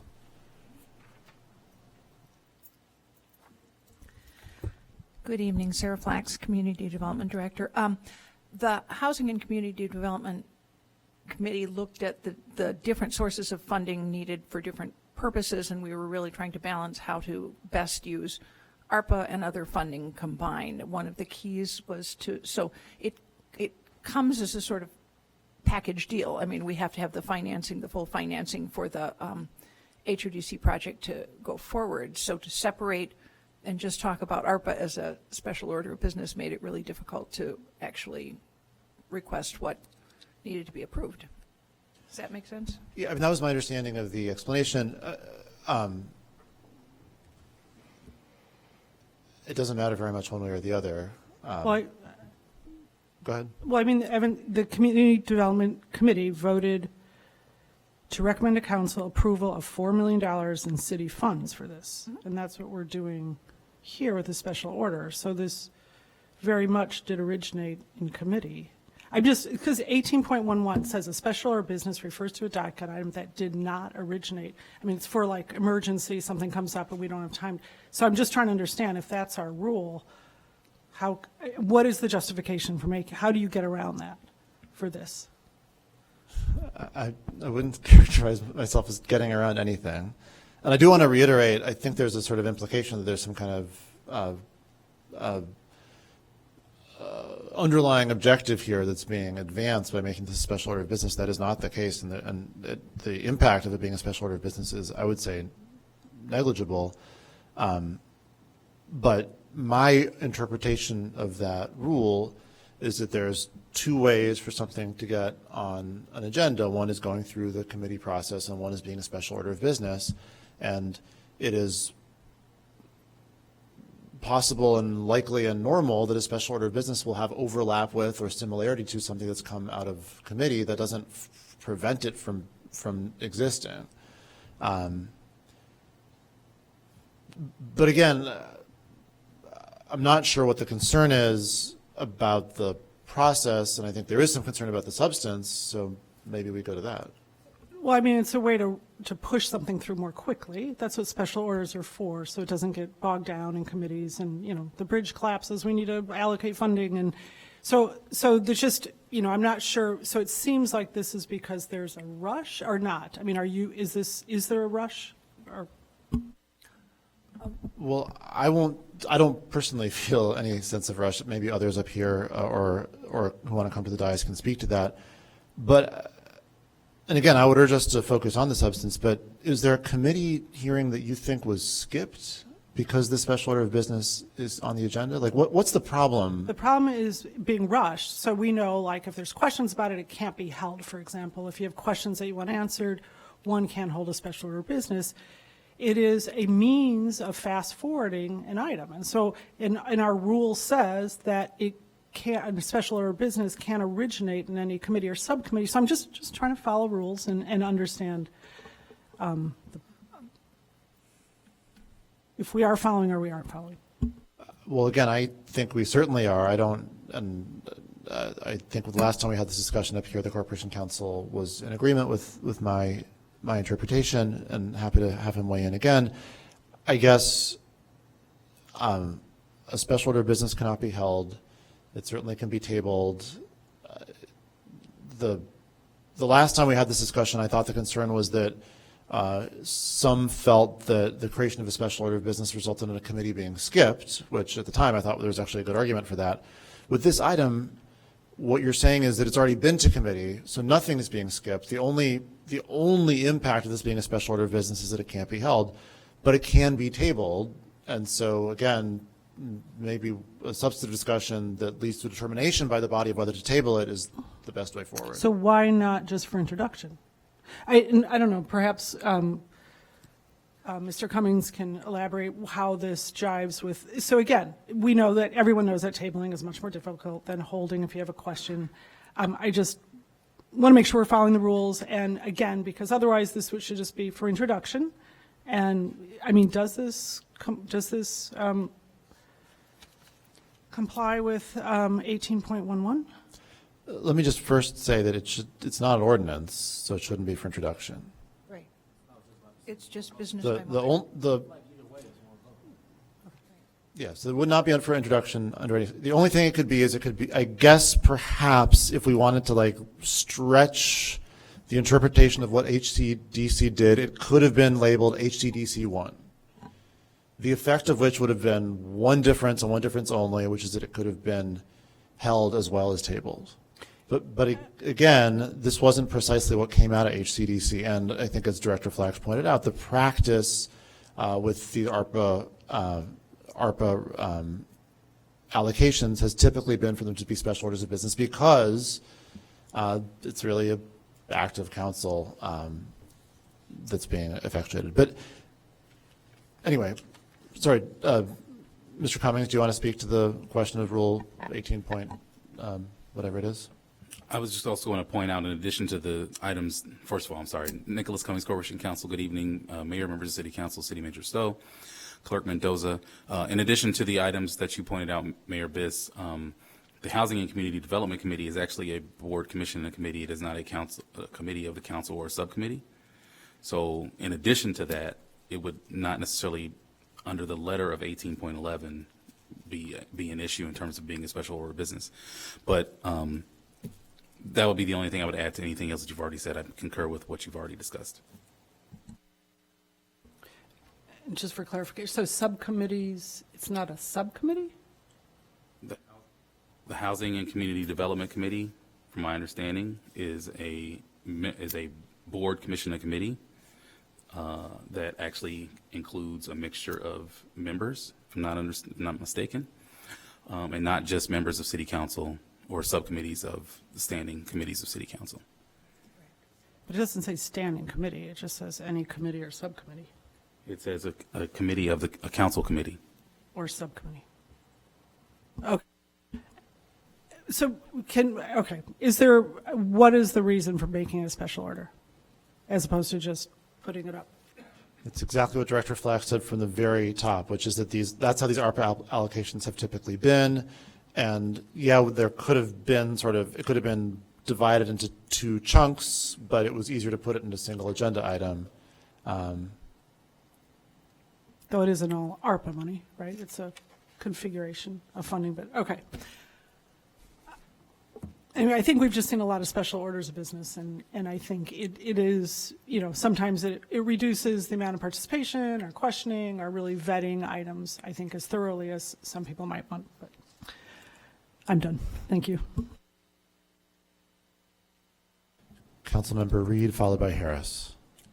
Actually, I was going to make the point that Council Cummings made about this, although approaching it from a slightly different angle, but the point has been made.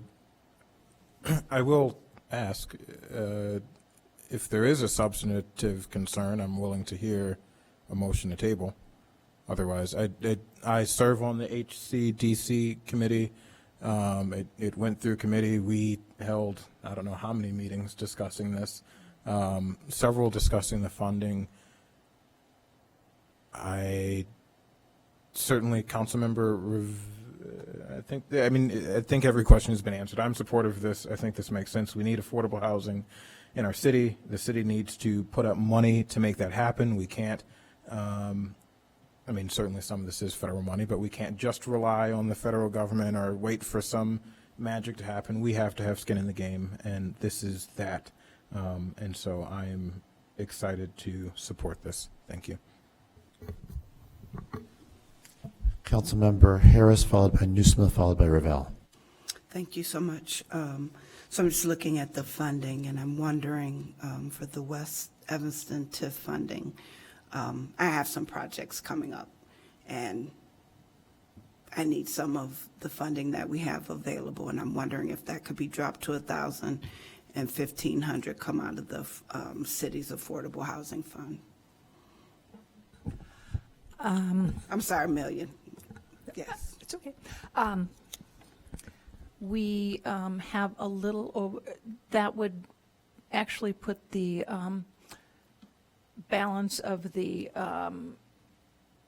Affordable Housing Fund substantially lower. We don't have a good way of replenishing that right now. The demolition tax doesn't get us a whole lot of replenishment, and that would really leave us without much in the way of other funding, for affordable housing, because our home funds have gone substantially down too. Originally, as you may remember from our discussion some months ago, I think it was our March 13th discussion where we talked about funding using $1.5 million for the ARPA for this project. It was actually, by using that, it was reducing the amount of money that was coming out of the TIF, because originally there had been potentially even more money coming out of the TIF. And an interesting thing that Councilmember Newsma pointed out is that because this is new development in the TIF, the tax revenue from it does pay property taxes, will actually go back into the TIF and expand the TIF. Yeah. I remember the discussion. I didn't necessarily agree with the discussion. Just because you asked for it didn't mean I was going to vote yes. So I want to be clear about that. I just struggle with that because there's some work, and a lot of the TIF money has gone into the 5th Ward. Love my 5th Ward, born and raised in the 5th Ward, but I do have things that I need to do and that my residents expect me to advocate for. And I want to be just very transparent about that. There are things that I need to accomplish, and I need money. And some of that may be affordable housing or may not. It's not about the project. So I'm looking at the people over the project. It's not about the project, it's about the money and my need to do some things in my area as well. So you're saying that's a no from you? Well, could more money be taken out? Maybe 250 more? But otherwise, we're reducing the Affordable Housing Fund to under $1 million with nothing replenishing it in the near future. And we have a number of things like the wait list and MTO and those things that are paid out of the Affordable Housing Fund on a regular basis. And our annual income right now is the $125,000 that comes from the Mather for the pathway underneath the Davis Street, and then whatever we get in the way of demolition taxes, which is generally less than $100,000. So it really, we've been advocating, and we're actually looking for other ways to increase that and get a regular income stream, but I'm a little bit uncomfortable with it right now. One of the things is we have also, because most of the money won't be actually used until 2024, and when most of the money would be used, we could look at doing something like we did with the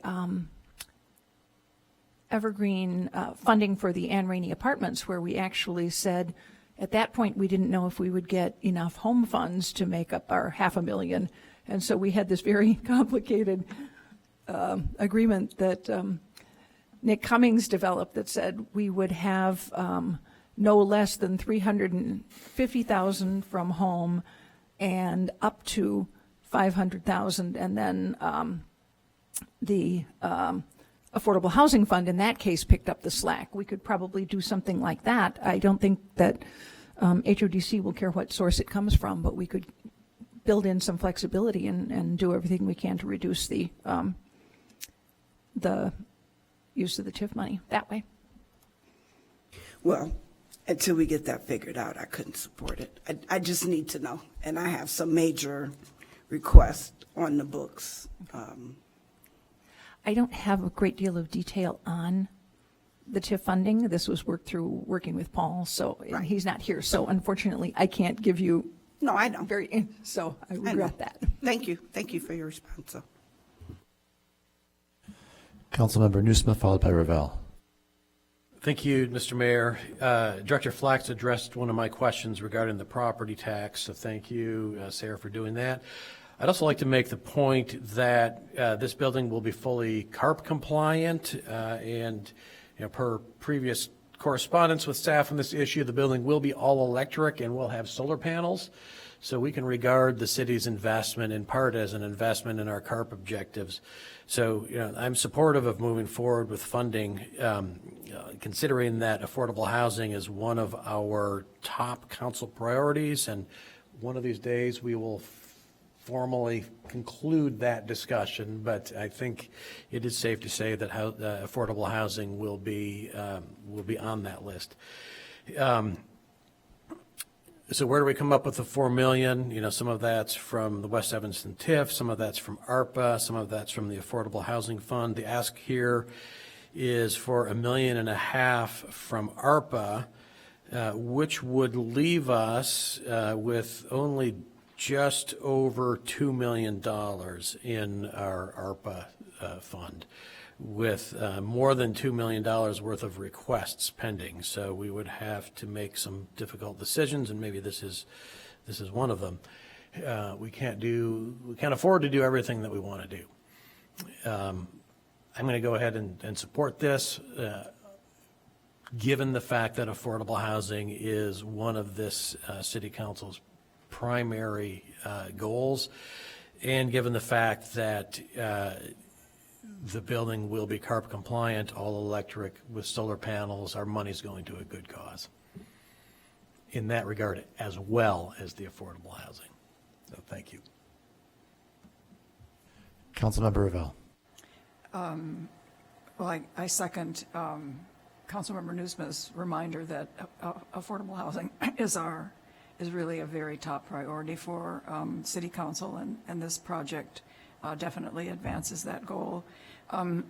As I recall, we did have quite a bit of discussion in the Housing and Community Development Committee about what kind of funding we could provide for the project. And as I recall, it was a pretty important discussion in terms of HODC's application then for a low-income housing tax credit. I don't know, Sarah, if that's anything to shed any more light on. Well, having the financing, it's called the soft financing, because it's the stuff that, is very important. It's part of the pro forma, and without it, they're not going to be able to move forward. I would be willing to really take a look at our home funding. We were trying to avoid putting in too many multiple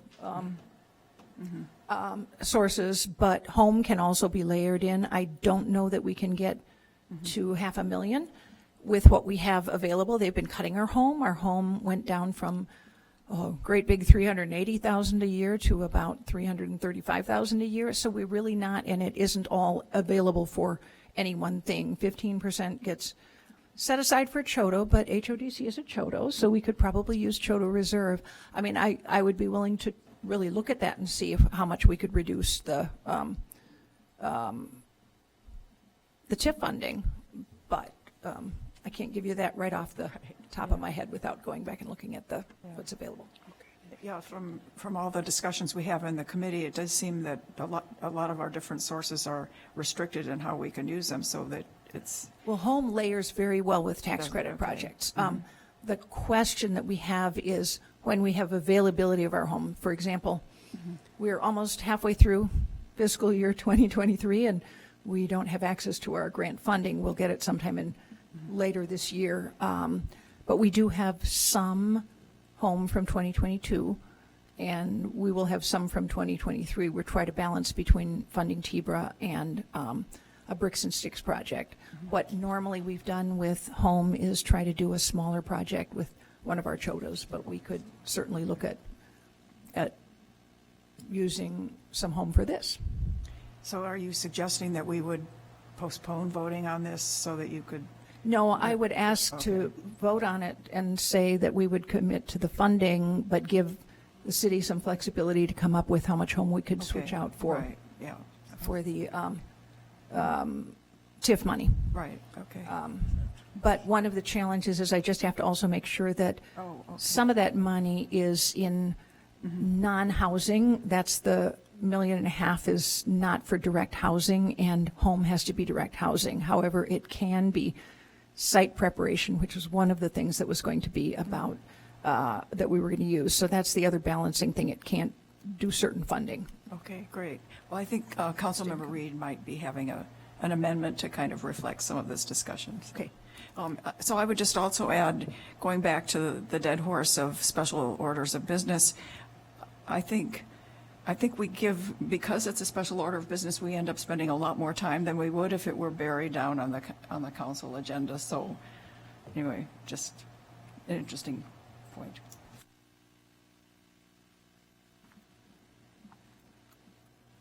At this time, no one is requesting to speak for the first time, so we go back to Councilmember Reed with 4 minutes and 10 seconds left. Hearing the discussion, I just sent an amendment to item SP2 to folks, which would just amend the language to up to. So that gives staff, I believe, the flexibility they need to figure things out down the road while still funding this tonight. And maybe that's enough to get our colleague to a yes on this. That was my goal. I was trying to get us to a yes. But if that doesn't suffice, we're still maybe in a better place and we can still achieve at least part of the goal with this amendment, hopefully. So I move that we adopt the amendment that I sent forth to council, which would use up to 1.5 million in West Evanston TIF, up to 1.5 million in ARPA, and then up to 1 million, exactly what it is, but using up to 1 million in Affordable Housing Fund. Councilmember Reed moves to amend SP2 to transform those three numbers currently set forth as ceilings up rather than exact numbers. Councilmember Revelle seconds. Is there any discussion on the amendment? Councilmember Burns. Yeah, I mean, it's what I heard is probably 250 out of affordable housing. I don't know how you feel about 250 out of home, but if we can get to $500,000 tonight out of both, I don't know why we wouldn't. You know, we probably could make an amendment right now to do that. What I need to look at, though, is how much, really what the $1.5 million, how much is stuff that is, because that's for the non-housing components, although some of the site prep is obviously works for both. I just have to make sure that I'm not committing all housing money when I can't. So I don't want to try to get pinned down quite to that. The 250 is probably a good number if we're talking site prep and some of the other costs that we can do. I guess I'm not prepared to vote on this yet until I kind of hear from Councilmember Harris again. I don't know if you have a amendment you're working on, but No, I'm not. I'm working on, can you do this by our next meeting? Can you find those numbers? I'm not willing to take we could, and I believe you. I believe that you just need to know, and I want to give you that time, not put you, though I did kind of put you in a place right now. I don't want to put you further in that place. But to protect the integrity of what I'm here to do, which is for the second ward, is to make sure that I get a commitment that we can get that down to 1 million. Again, I believe in affordable housing, but I also believe in making sure everybody gets a piece of the pie. So if you can get that to us in 2 weeks. So I just want to stress that Councilmember Burns has the floor here. So if that's still responsive to your question, then that's fine. But I just hopefully in the next few moments you'll have reached a point where we can just say 250 out of affordable, 250 out of home, and just make it work. If we can't do that, then that's what I would like to see. I would not like to see this held. I'd like to end this tonight. That would be great if we could do that. And if it's $500,000, if we can get it up out of there, out of the home and affordable housing, I feel like those numbers are low enough. I used to track both of those accounts pretty closely, but if those numbers are low enough, let's just do it and move forward. And I will move forward if you get me to my 1 No, and not you. I'm not saying you. I'm saying if staff can get around that.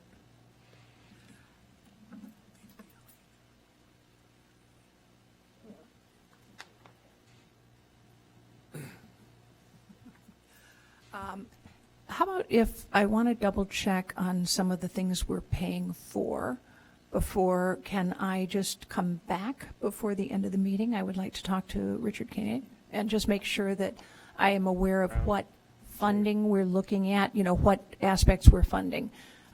because some of them were TIF eligible, but they weren't necessarily all of our Affordable Housing Fund or home eligible. So I just have to make sure that I'm not committing. Is that okay?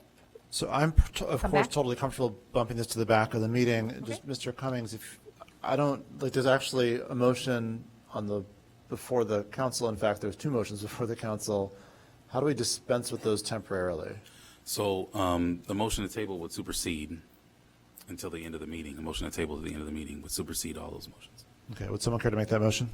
I'll move that we table this item, that we place this item on the table. Second. Is Until there the a- end, we need a date certain until the end of the meeting. Second. Councilmember Reed moves that this item be tabled until the rest of the items on tonight's agenda have been dispensed with. Councilmember Nusma seconds. Is there any discussion? Seeing none, would the clerk please take the roll? Councilmember Reed, Aye. Councilmember Hadakaris, Aye. Councilmember Kelly, Aye. Oh. Councilmember Harris, Aye. Councilmember Nguyen, oh, sorry, Councilmember Nusma, Aye. Councilmember, My next. Councilmember Burns, Aye, there it is. Councilmember Ravel, Aye. That's it, all done. And I'm sorry, with the commotion, I could not hear your vote, Councilmember Kelly. Aye. So with 7 voting in favor and none voting against, the motion carries, and the item will be back before us later on this evening. Just for my own benefit, when that happens, Mr. Cummings, will the amendment that is not been dispensed with also be before us at that time? Yes, that'd be the first item to be dispensed with. Okay. Great. So this brings us now to the consent agenda. I want to be very clear about something that is also a little procedurally confusing. I'm told that P3, even though it was the majority voted against it in committee, nonetheless does not get automatically pulled off because, well, for reasons I don't fully understand. But the legal department has indicated that P3 is not taken off the agenda, notwithstanding what occurred at Planning and Development this evening. So with that piece of information in mind, do folks want to remove anything from the consent agenda this evening? P3. P3. HS1, P1 and P4, HCDC1. and A6. So at this time, what I have is A6, P1, P3, P4, HCDC 1, and HS 1. Is there anything else to be removed from the consent agenda in addition to those items?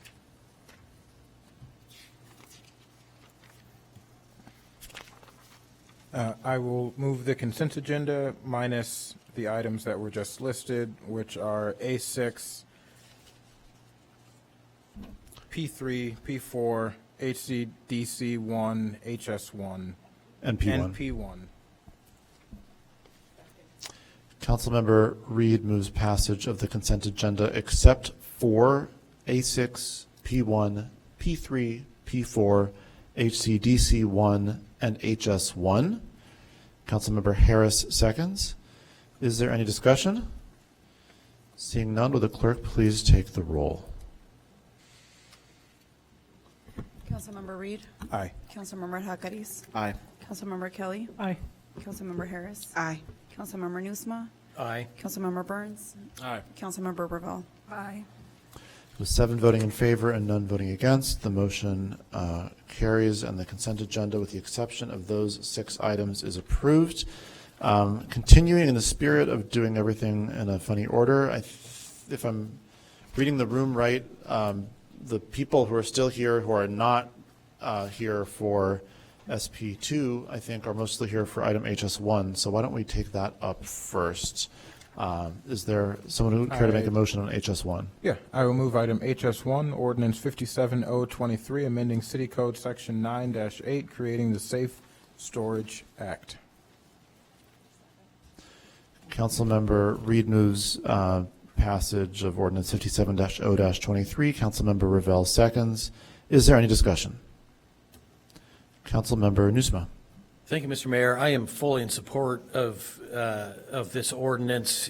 Since this committee met 2 weeks ago, there have been 30 mass shootings in the United States, resulting in 29 deaths and 159 additional injuries. That's just for mass shootings. That doesn't count one-off shootings. That doesn't count accidental shootings. We are doing something seriously wrong in this country with numbers like this. It's insane, it's shameful, and I'm glad that we can do at least a small part here in the city of Evanston to address this issue, which goes well beyond our borders and well beyond our purview on the city council. But I am 100% behind this. Thank you. Seeing no further discussion, will the clerk please take the roll? Councilmember Reed? Aye. Councilmember Hadakaris? Aye. Councilmember Kelly? Aye. Councilmember Harris? Councilmember Newsma? Aye. Councilmember Burns? Aye. Councilmember Ravel? Aye. With 7 voting in favor and none voting against, the motion carries, and ordinance 57-0-23 is passed.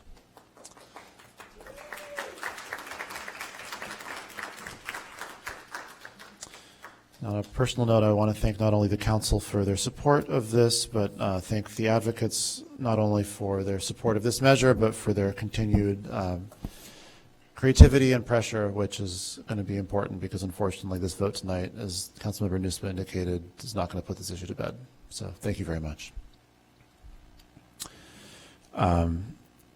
This brings us now to item A6. Councilmember Newsma, would you care to make a motion on item A6? Mr. Mayor, I'll move approval of purchase of one 2023 Nissan Rogue for the Parking Enforcement Division of the Administrative Services Department. Councilmember Newsma moves approval of the purchase of a 2023 Nissan Rogue. Councilmember Harris seconds. Councilmember Reed. Well, someone else pulled it off.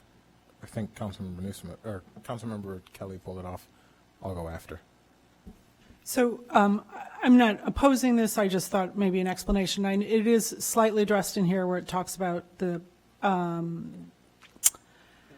city continuing with the implementation of the city's climate action resilience plan, that we're striving when applicable and available to replace existing vehicles with electric vehicles. I thought just to respond to public comment, maybe an explanation, a little bit more about why we are not able to do this. Point of If order, we had this discussion already at committee. And that's what I I was going apologize. to, maybe I should have gone I'm first. sorry, I wasn't ready. Because what I was going to highlight for everyone's Okay, go education were the barriers. Councilmember Reed. So if you don't mind, yeah. I had this question in response to, or I think maybe someone else brought it up in response to public comment, but I certainly dug into it, and we identified that the barriers to meeting that CARP goal, to purchasing an electric vehicle, were one, our infrastructure and the lack of EV charging stations for our municipal fleet vehicles. We identified that as a pain point that this council needs to invest in expanding that infrastructure. Another was just availability of these vehicles on the market. From what was explained by Mr. Cholik, is that the municipality is having a difficult time locating electric vehicles of this sort. And we don't have any currently in our fleet. And then lastly, I question this one the most, but it was cost. Cost of the electric vehicles being more than other vehicles. But I do believe that if we were to cost this out in the long term, the fuel savings and the maintenance savings would make that cost, that initial upfront payment, worthwhile in the long term. So those were the barriers. And what I wanted to say is a call to all of us to make sure that we are reducing those barriers as much as possible. We have the ability to, which I think in our 2024 budget, certainly there has to be a spot to expand our EV charging stations for the municipality. And if we don't, then we just will continue to fall behind and will not be able to expand our electric vehicle fleet. Thank you. Will the clerk please take the roll? Councilmember Reed? Yes, aye. Councilmember Hadakaris? Aye. Councilmember Kelly? Aye. Councilmember Harris? Councilmember Nusma? Aye. Councilmember Burns? Aye. Councilmember Ravel? Aye. With 6 voting in favor and none voting against, the motion carries and the purchase is approved. I messed up in asking Councilmember Nusman to make that motion. You're chairing P&D, so sorry. Let me get it right now that we move on to item P1. Councilmember Nusman, would you care to make a motion on this item? I will move item P1, which is Resolution 22R23, approving a plat of subdivision for 1801 to 1815 Church Street and 1708 to 1710 Darrow Avenue for the Mount Pisgah subdivision. Second. Councilmember Nusman moves approval of Resolution 22-R-23. Councilmember Reed seconds. Councilmember Kelly. So I'd like to ask if this could be addressed in conjunction with item P4, when we get to P4. In consultation with legal, I understood that it's better to discuss these items together with my concerns. So if it's okay, if we could move item P1 to, I'll discuss that when we get to P4. I'll amend my motion to include ordinance 51023, authorizing the sale of city-owned real property at 1805 Church Street, 1708 Darrow Avenue, and 1710 Darrow Avenue. That's item P4. Councilmember Nusman makes a substitute motion. Second. Moving passage of both Resolution 22-R-23 and Ordinance 51-O-23. Councilmember Reed seconds. So now both of those items are before the council simultaneously. Councilmember Kelly. Thank you. So my concern this evening is I'd like to have these held. I was just interested in holding P4, but it didn't really make sense if the subdivision, we couldn't really pass the subdivision without turning over the public property. So I'd like to hold both of these items, and I'm speaking this evening really as an advocate of the tenants of the Claridge, and for the surrounding neighbors as well, mostly from Councilmember Wynn's ward. So this is really our opportunity to get this right. There are many, many serious issues that have been going on for so many years, including the safety of the tenants. And I am encouraged because we did have a meeting with many, many of the neighbors, as well as with the Executive Director, Richard Koenig, Chair Scholten of the HODC board, as well as representatives from Connections for the Homeless. And thank you, City Manager Stowe also came to this meeting, and several other staff members from HODC. So I'm encouraged. I think we're really now finally getting close to getting to a really good place and in some permanent improvements, but we're not quite there. And it's just so important. And if Melissa Wynn were here, she would speak to this also. We did have a good exchange. The neighbors, we all talked about what we needed to see happen explicitly and specifically to really be able to ensure meaningful improvements, committed meaningful improvements. So we did have an exchange, and there was some commitment, but it was, so this is good. So we are moving in the right direction, but the proposals were still somewhat vague. The residents, myself, Councilmember Wynn, to break the patterns of drug dealing in the building and around the building, we really need to see round-the-clock supervision, security for a couple months.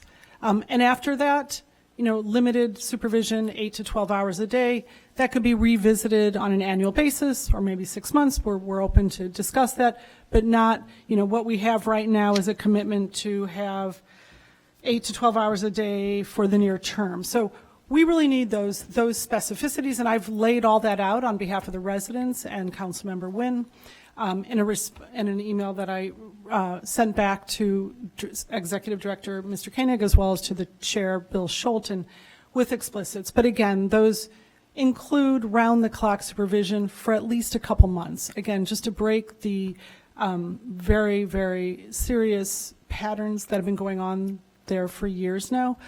For the safety of the tenants, which by extension will improve the safety for the neighbors. We're also requesting, again, then relatively indefinite supervision, 8 to 12 hours a day, but that can be revisited and changed after 6 months or a year. That we're open to discussing that.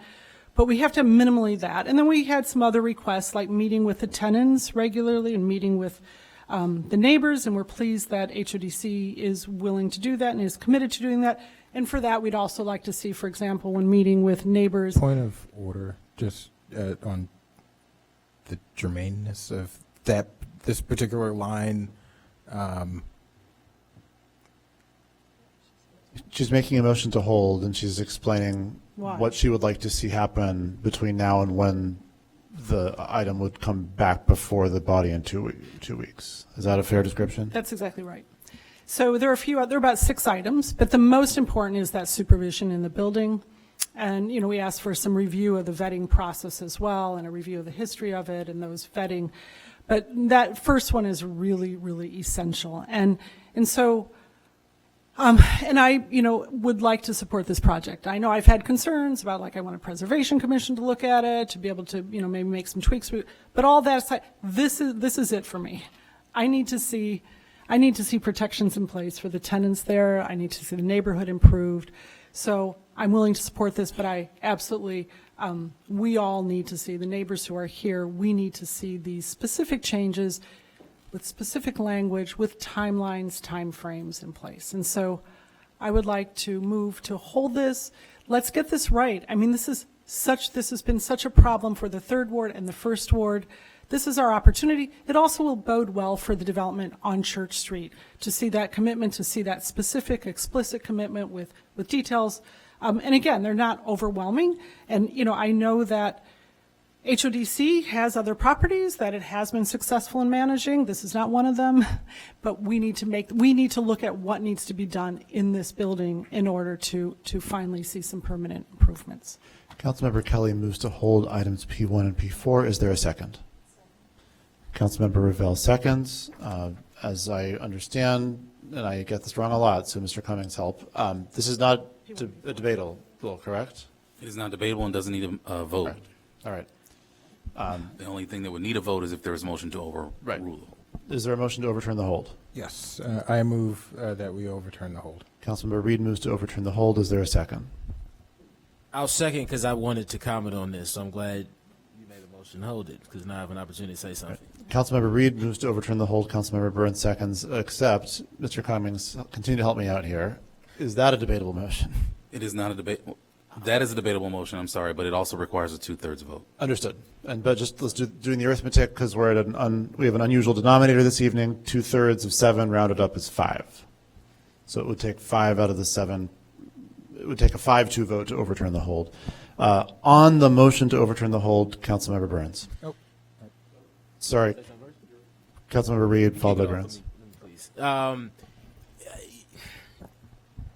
So, you know, I would not mind a hold on this. I think my concern is the reality, and I sent everybody the response.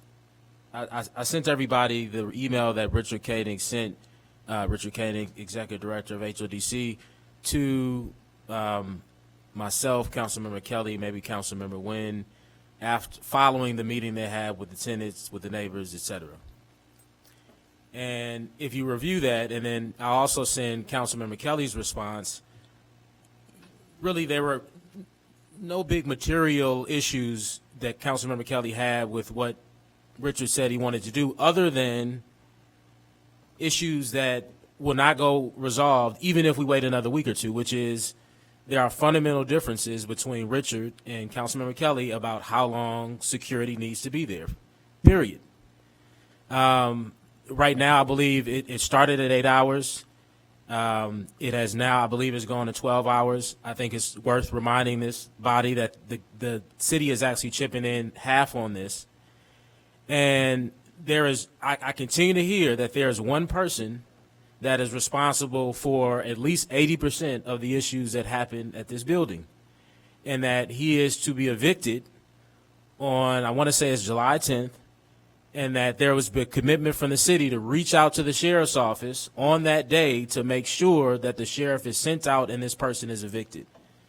Now, even knowing that, what Councilmember Kelly wants, and this is all in writing, is to not only extend the 24-hour security another 3 months, I mean, that's what was in writing. If you want to, I thought it was, is it 3 months or is it 2 months?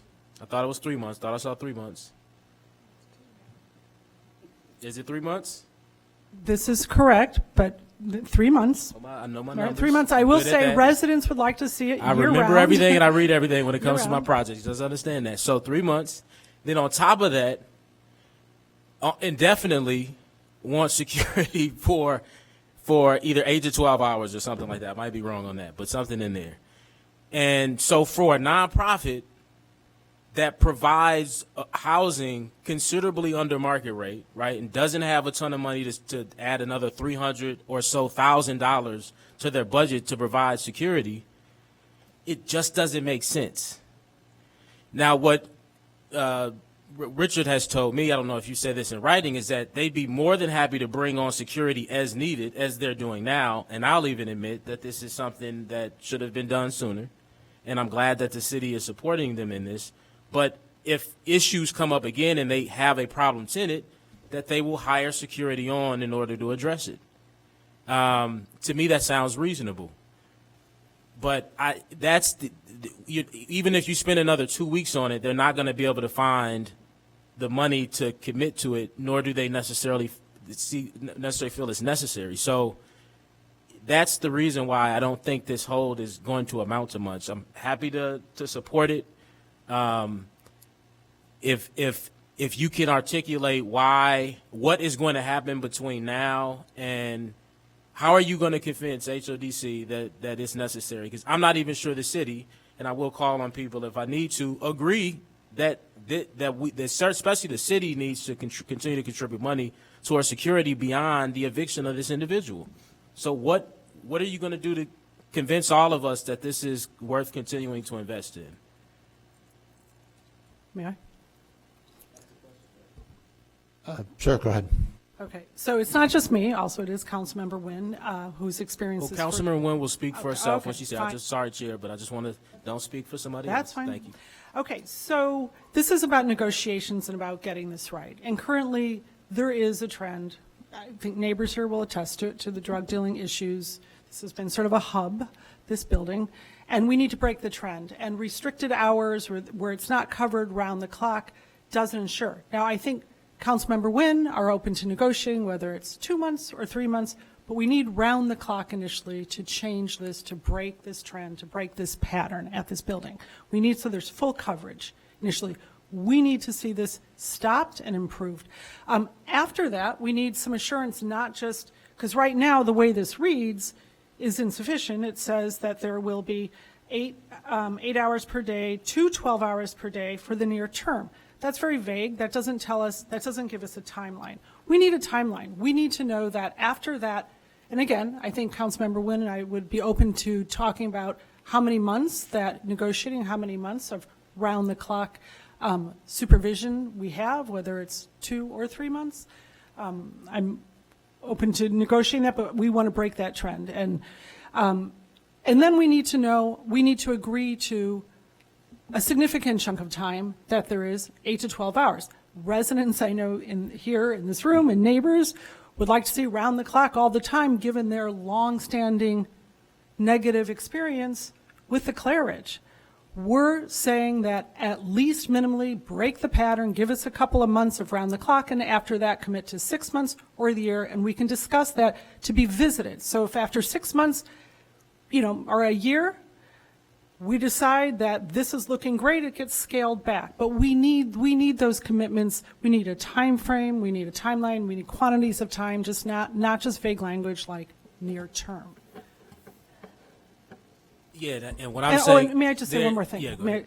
And it's not just one person. There have been a couple of evictions since I've started, and it's not just that. And I think also, if you'd like the neighbors who could wax on much more than I even can, I know just from the constant calls I get, from the constant problems, it's not just one resident. Honestly, for me, it's not even neighbors. It's at this point our police department. Like I understand that the perspective of a tenant or a neighbor is one component of the evidence you need to determine the frequency of something occurring and who is responsible. That is only one data point. right? So we're all supposed to listen to residents, but then we're supposed to dig deeper and see, like, all right, well, what is actually happening? What I'm hearing is happening is that it's mostly one person is responsible. Now, if our police department says that's not true, or even HODC that works, these are tenants of a building that they manage are saying is, that the issue is beyond this one person, then we need to hear from them. But that's not what I'm hearing. And so I think the commitment is to make sure that there is not around the clock, but a 12-hour period, which I was told today, I think has not been communicated to the residents, which I think is a good thing, because then if you know the hours, they can just say, well, we're going to sell drugs or do whatever between this time and this time. So that has not been communicated. So there's a sporadic nature to it, which I think is good. But but the commitment is to make sure that security is in place until this individual is removed. And maybe there's some wiggle room. Maybe it's not the 10th. Maybe it's the 20th. But again, for a nonprofit that is spending their money to provide housing considerably below market rate, to have to figure out how to come up with funds to address what is probably going to be less of an issue, considerably less of an issue after the 10th, I think is irresponsible. And if we are going to do that, and I've mentioned this, the city needs to chip in. They're doing us every affordable housing developer in this town is doing us a service by providing this housing. We do not need to put this burden. So if you as a council member in this area believes it's this important, then my motion is going to be for the city to pay for it. Okay, so both you and Councilmember Kelly's time has elapsed. Councilmember Reed. Thank you. I approach this a bit differently. One, I certainly hear Councilmember Kelly's concerns about nuisance properties and property owners who may not deal with those issues appropriately. That's why I'm a huge proponent of property owner licensing, and that's a way that we can deal with this. But I do think it's inappropriate for us to take two separate issues and conflate them and use this project and this funding as a tool or a bludgeon against another issue. Now, if HODC was, a property owner or property manager that had a terrible track record throughout our city and had a real, history of negligence, one, no way in heck should we be giving them $4 million to build anything else. And so if we do think that HODC is that bad, and there was evidence to support it, we shouldn't be giving them money. But short of that and absent that, I think it's inappropriate to hold hostage this funding and this project for something that is, I don't want to say completely unrelated, but it's not related. Unless there was a clear history of negligence that was associated with many of their projects, or even with the clearage. And I don't think I've even heard a clear history of negligence with the clearage, other than these issues that have been popping up recently, and that could happen in any property. And so, short of the gross negligence, I think it's inappropriate to hold this. I would urge my colleagues to even reconsider if they seconded that hold, but to vote to move this forward. And really the determining factor is, if they are so bad that we feel that we have to use this tool in order to get them to fix the issues at Claridge, then we just should not give them the money at all in the first place. And so with that, I would ask my colleagues to vote to overturn this hold and move forward with the faith that this property owner has demonstrated a clear commitment to responsible ownership. And I think without using this this unfriendly move, we can achieve the goals that Councilmember Kelly seeks to achieve. And then lastly, I didn't quite hear fully the answer. There was a lot said, but I did not hear what a 2-week hold will accomplish insofar as I don't know what we're going to come back in 2 weeks. Are we going to have a full deal? And if there isn't a deal worked out in 2 weeks, or there is an agreement, does that mean that you're still a no vote? And do we hold it even further? To me, these are two separate issues. We should vote on this and separately deal with your issue. Thank you. Councilmember Nusma. Thank you, Mr. Mayor. Somehow we found ourselves in a position where the debate has not actually focused on the two issues in front of us. Since we are still debating, I will just weigh in and say I fully support the resolution of P1 and the ordinance in P4. I fully support moving forward with the HODC project in the Mount Pisgah subdivision. Out of deference to my colleagues in the 1st and 3rd wards who are most impacted by the problems at the Claridge property, I will support their request to table this. But I am looking forward to getting to the underlying issues and voting yes on these as soon as they come back to us. Would the clerk please take the roll on the motion? And just, this is one of those which direction are we voting situations, so I want to be clear. This is the motion to overturn the hold. So if this motion fails, then the items are held. If this motion passes, then the hold fails and we go on debating P1 and P4. So would the clerk please take the roll on the motion to overturn the hold? Councilmember Reed? Aye. Councilmember Heracariz? Aye. Councilmember Kelly? No. Councilmember Harris? Councilmember Nusma? No. Councilmember Burns? No. Councilmember Revelle? No. With 2 voting in favor and 5 voting against, the motion fails. The hold is not overturned. Items P1 and P4 will be on the next City Council agenda. I believe that meeting is the 2nd Tuesday in July. Councilmember Reed? I was going to make the motion on the next item. Go for it. I will move item P3, Ordinance 60-023, granting a special use for planned development with site development allowances at 1621 through 1631 Chicago Avenue in the D4 Downtown Transition District.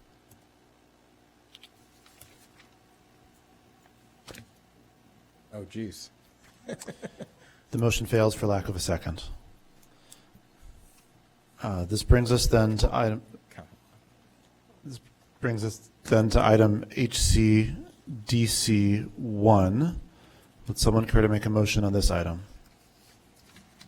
Mr. Mayor, I'll move ordinance 49023, amending City Code Section 4-18-3 concerning the demolition tax. Second.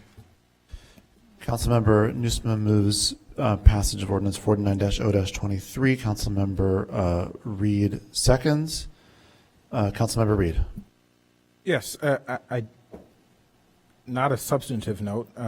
Someone pulled it off, so I'll definitely be happy to respond to any questions or concerns if necessary for me. But I do just want to recognize that this started with our Equity Empowerment Commission. And our Equity Empowerment Commission, which I am the council liaison on, voted to move this forward. It went to the Housing and Community Development Committee and is now here. And I just do want to, it's not reflected here in the text of who's recommending this, but I do think it's important to understand where this originated. And so really happy with this work. The goal is to make, to increase funding for our affordable housing fund. As was mentioned earlier, the demolition tax does not bring in a great source of revenue for our affordable housing fund. And this isn't going to, we didn't increase it so much that this is going to fundamentally change our funding, but this will reflect additional funding and will be a deterrent to folks who may want to demolish property and hopefully will serve as an incentive to work toward adaptive reuse where possible. I do want to note that there are exemptions for the creation of affordable housing, if I'm not mistaken, and those exemptions I think are really important and do also help us continue moving forward and creating new affordable units while living up to our CARP goals. Thank you. Councilmember Nusma. Thank you, Mr. Mayor. I'm fully supportive of this. I just want to note that the definition of demolition also includes deconstruction. And in compliance with our CARP objectives, I'd like to look for ways to incentivize deconstruction. That's a deeper conversation that we're going to have this evening, so just consider this a preview of coming attractions. I'll do some research and make a referral, but until then, I will fully support this item.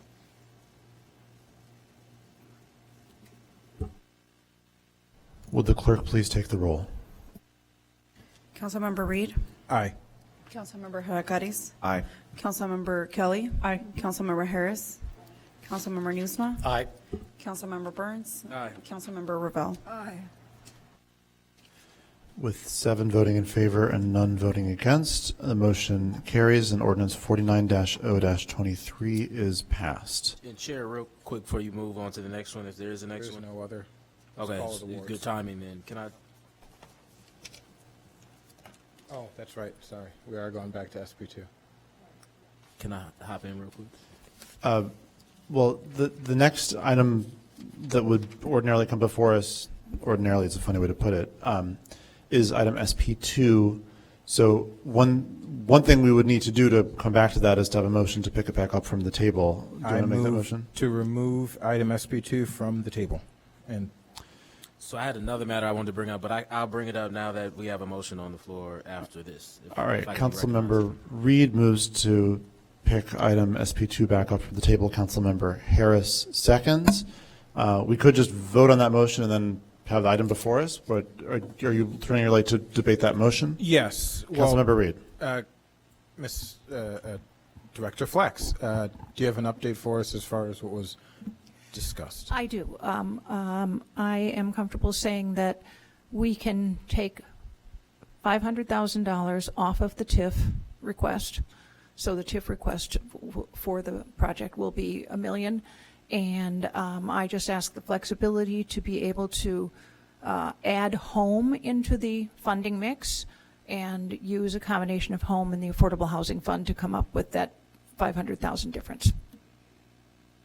All right. Well, with that, I think, and potentially to save us some time, I would like to just amend my motion that I made earlier to reflect instead of $1 million from the West Evanston TIF up to, I'm sorry, instead of $1.5 million from the West Evanston TIF. Councilmember, before we get to that, we've got to vote to pick the whole thing back up from the table. Oh, I'm sorry. I thought we were on the first motion. I thought it was removed from the table. My apologies. Would the clerk please take the roll on the motion to pick this whole thing back up from the table? Councilmember Reed? Aye. Councilmember Hadakaris? Aye. Councilmember Kelly? Aye. Councilmember Harris? Councilmember Nusma? Aye. Councilmember Burns? Aye. Councilmember Ravel? Aye.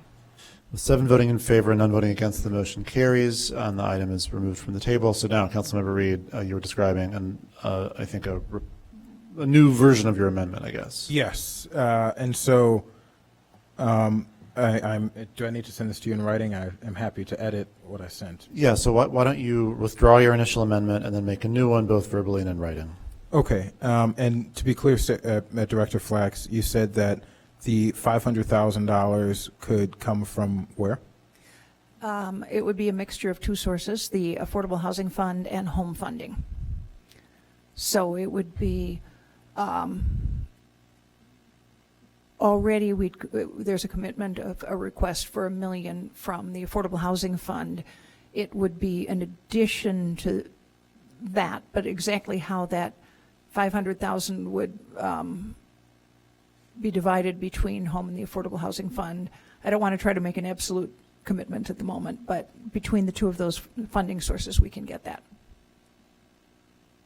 Does that make sense? So it would be That makes perfect sense. $1.5 million Yep. of ARPA, $1 million of, okay, sorry. So then I amend my motion to that the city will provide gap funding up to $1 million from the West Evanston TIF, $1.5 million from ARPA, and $1.5 million from Affordable Housing Funds and Home Act funds.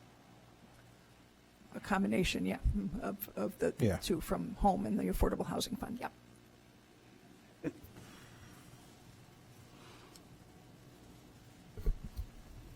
All right, and that is in writing to the council.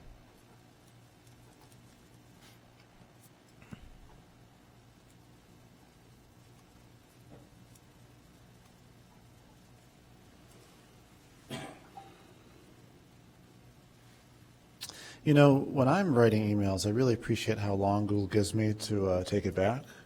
But when I'm waiting to receive emails up here, I don't love that feature as much. Ooh, there we go. On balance, I'll take it. Councilmember Reed withdraws his amendment and replaces it with an amendment that would provide for the city to offer gap funding up to $1 million from the West Evanston TIP, $1.5 million from ARPA, and $1.5 million to come out of, in aggregate, the affordable housing and home funds. Councilmember Harris seconds that motion.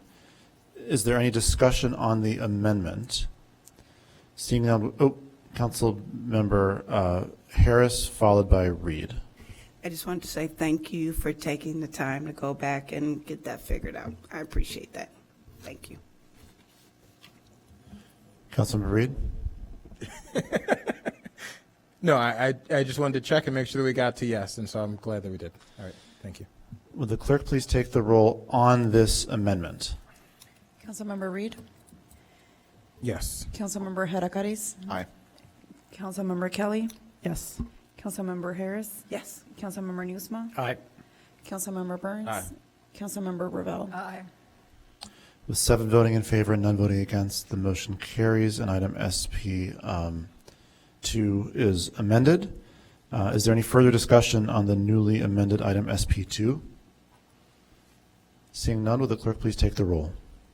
Councilmember Reed? Aye. Councilmember Hadakaris? Aye. Councilmember Harris? Councilmember Kelly?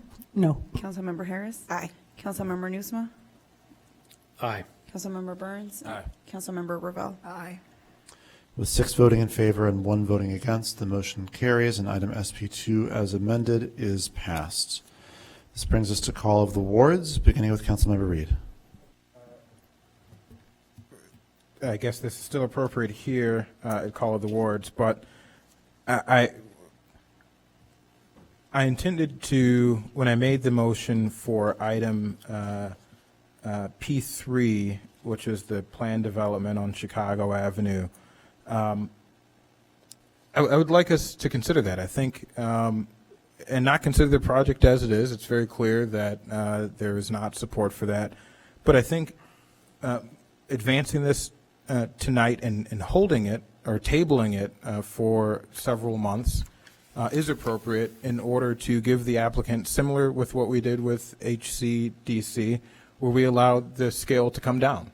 We allowed them to come back and reduce the number of units, reduce the height, and we were able to get to yes. And I think, particularly for an applicant who's gone through this process so many times, there's, as we noted during our discussion today, there is a lot of confusion and confliction within our zoning code, and we should account for that, and we should work to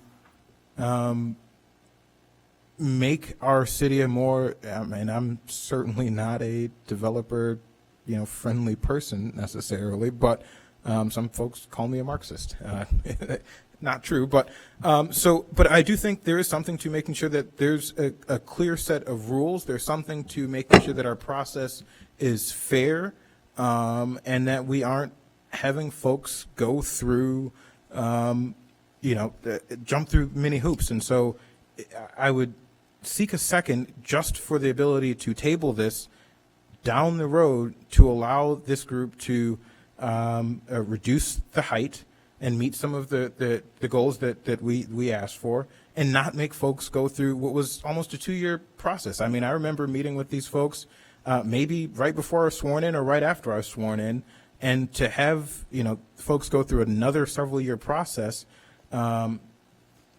is not the most friendly way that we can engage. And so if folks are willing to entertain that, I will move ordinance 60023, granting a special use for planned development with site development allowances at 1621 through 31 Chicago Avenue in a D4 downtown, in the D4 downtown transition district. Let me just, and you know, I think my general position as being supportive of more people living in Evanston and more people living downtown and more density near transit is well known. So I'm totally sympathetic to your point that figuring out the right scale for this and then getting to yes is the right way forward. I think as a procedural matter, and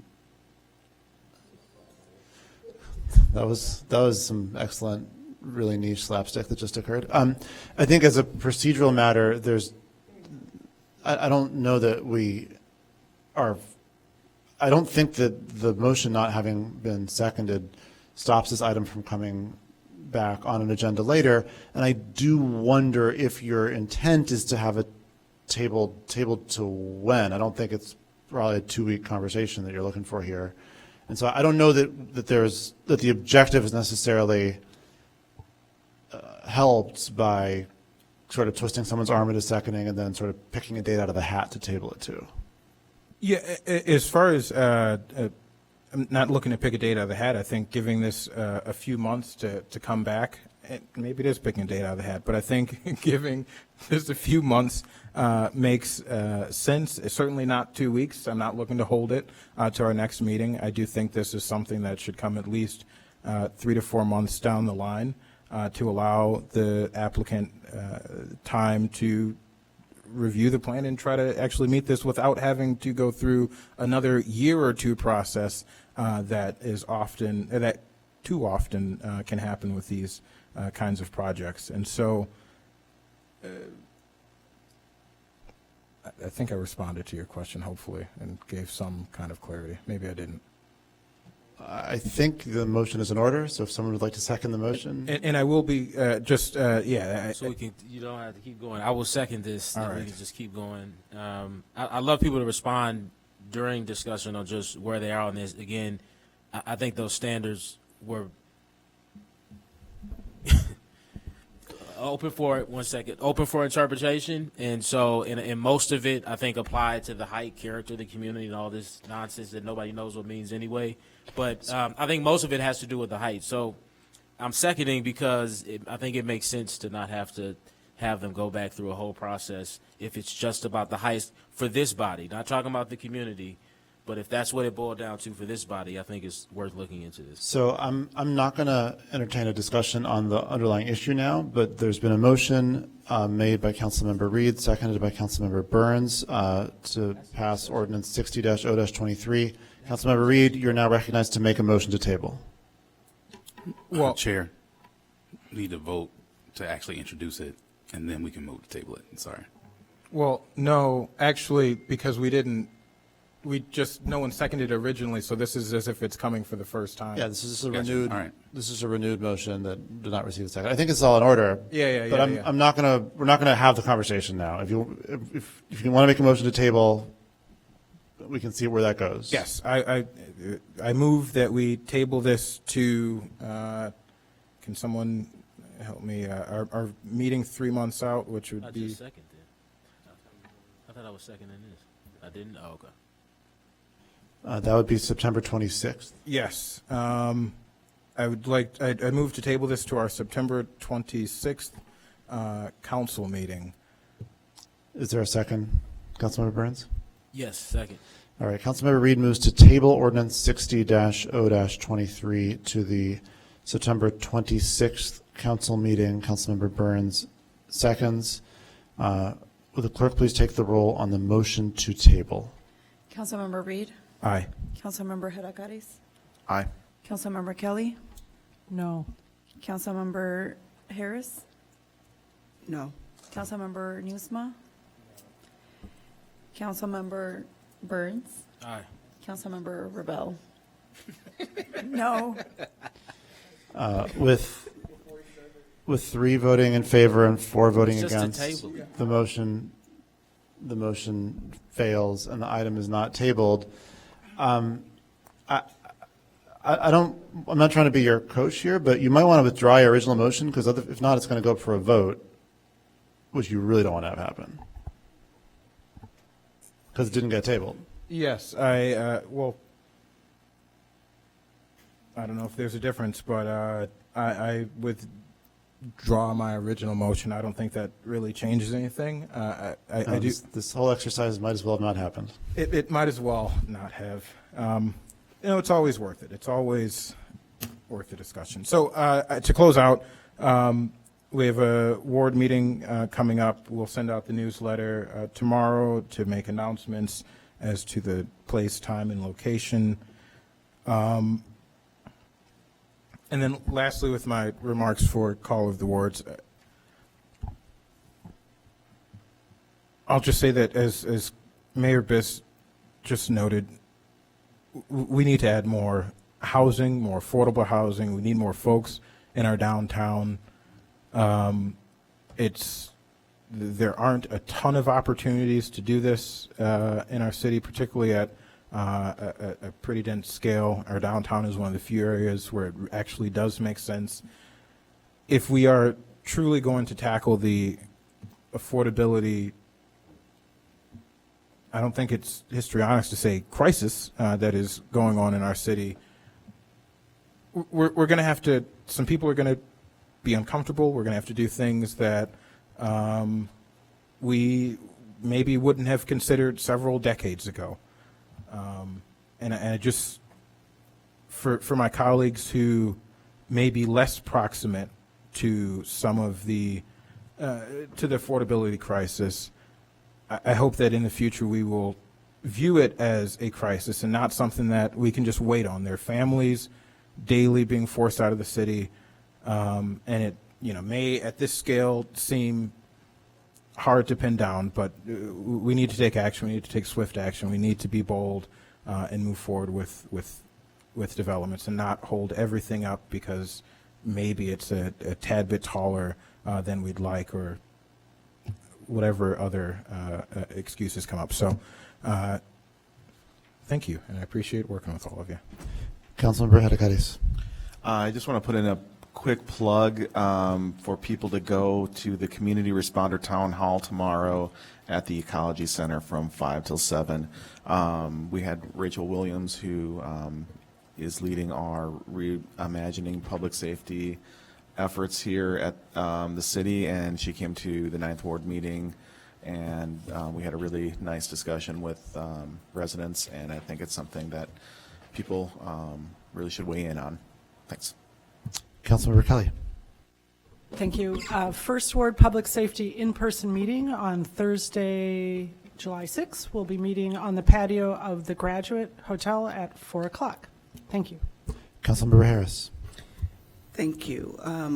Just wanted to send out a special kudos. There was a street naming for Chief Logan this past Saturday. I heard it went really well. I was out of town, very proud. Our first Black police chief, so I was glad we were able to recognize him.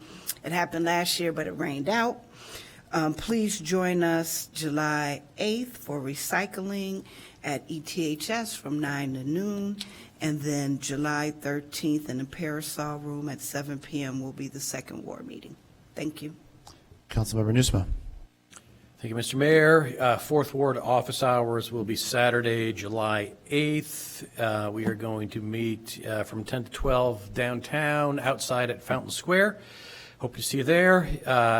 And the next ward meeting will be Tuesday, July 11th, 7 p.m. at Robert Crown. Councilmember Burns.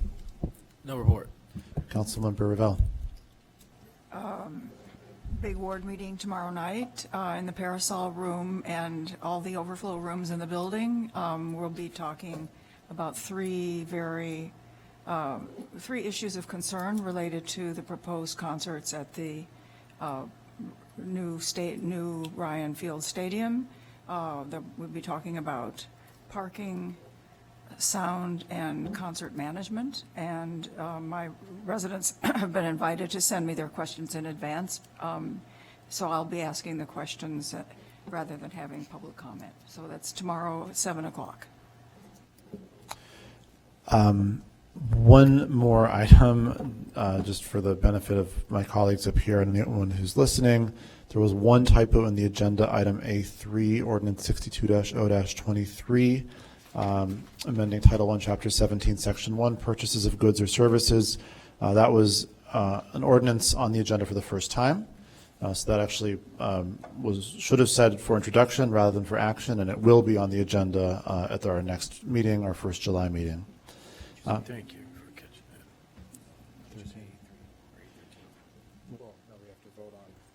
I meant to say A13, and given how tonight's gone, I probably didn't.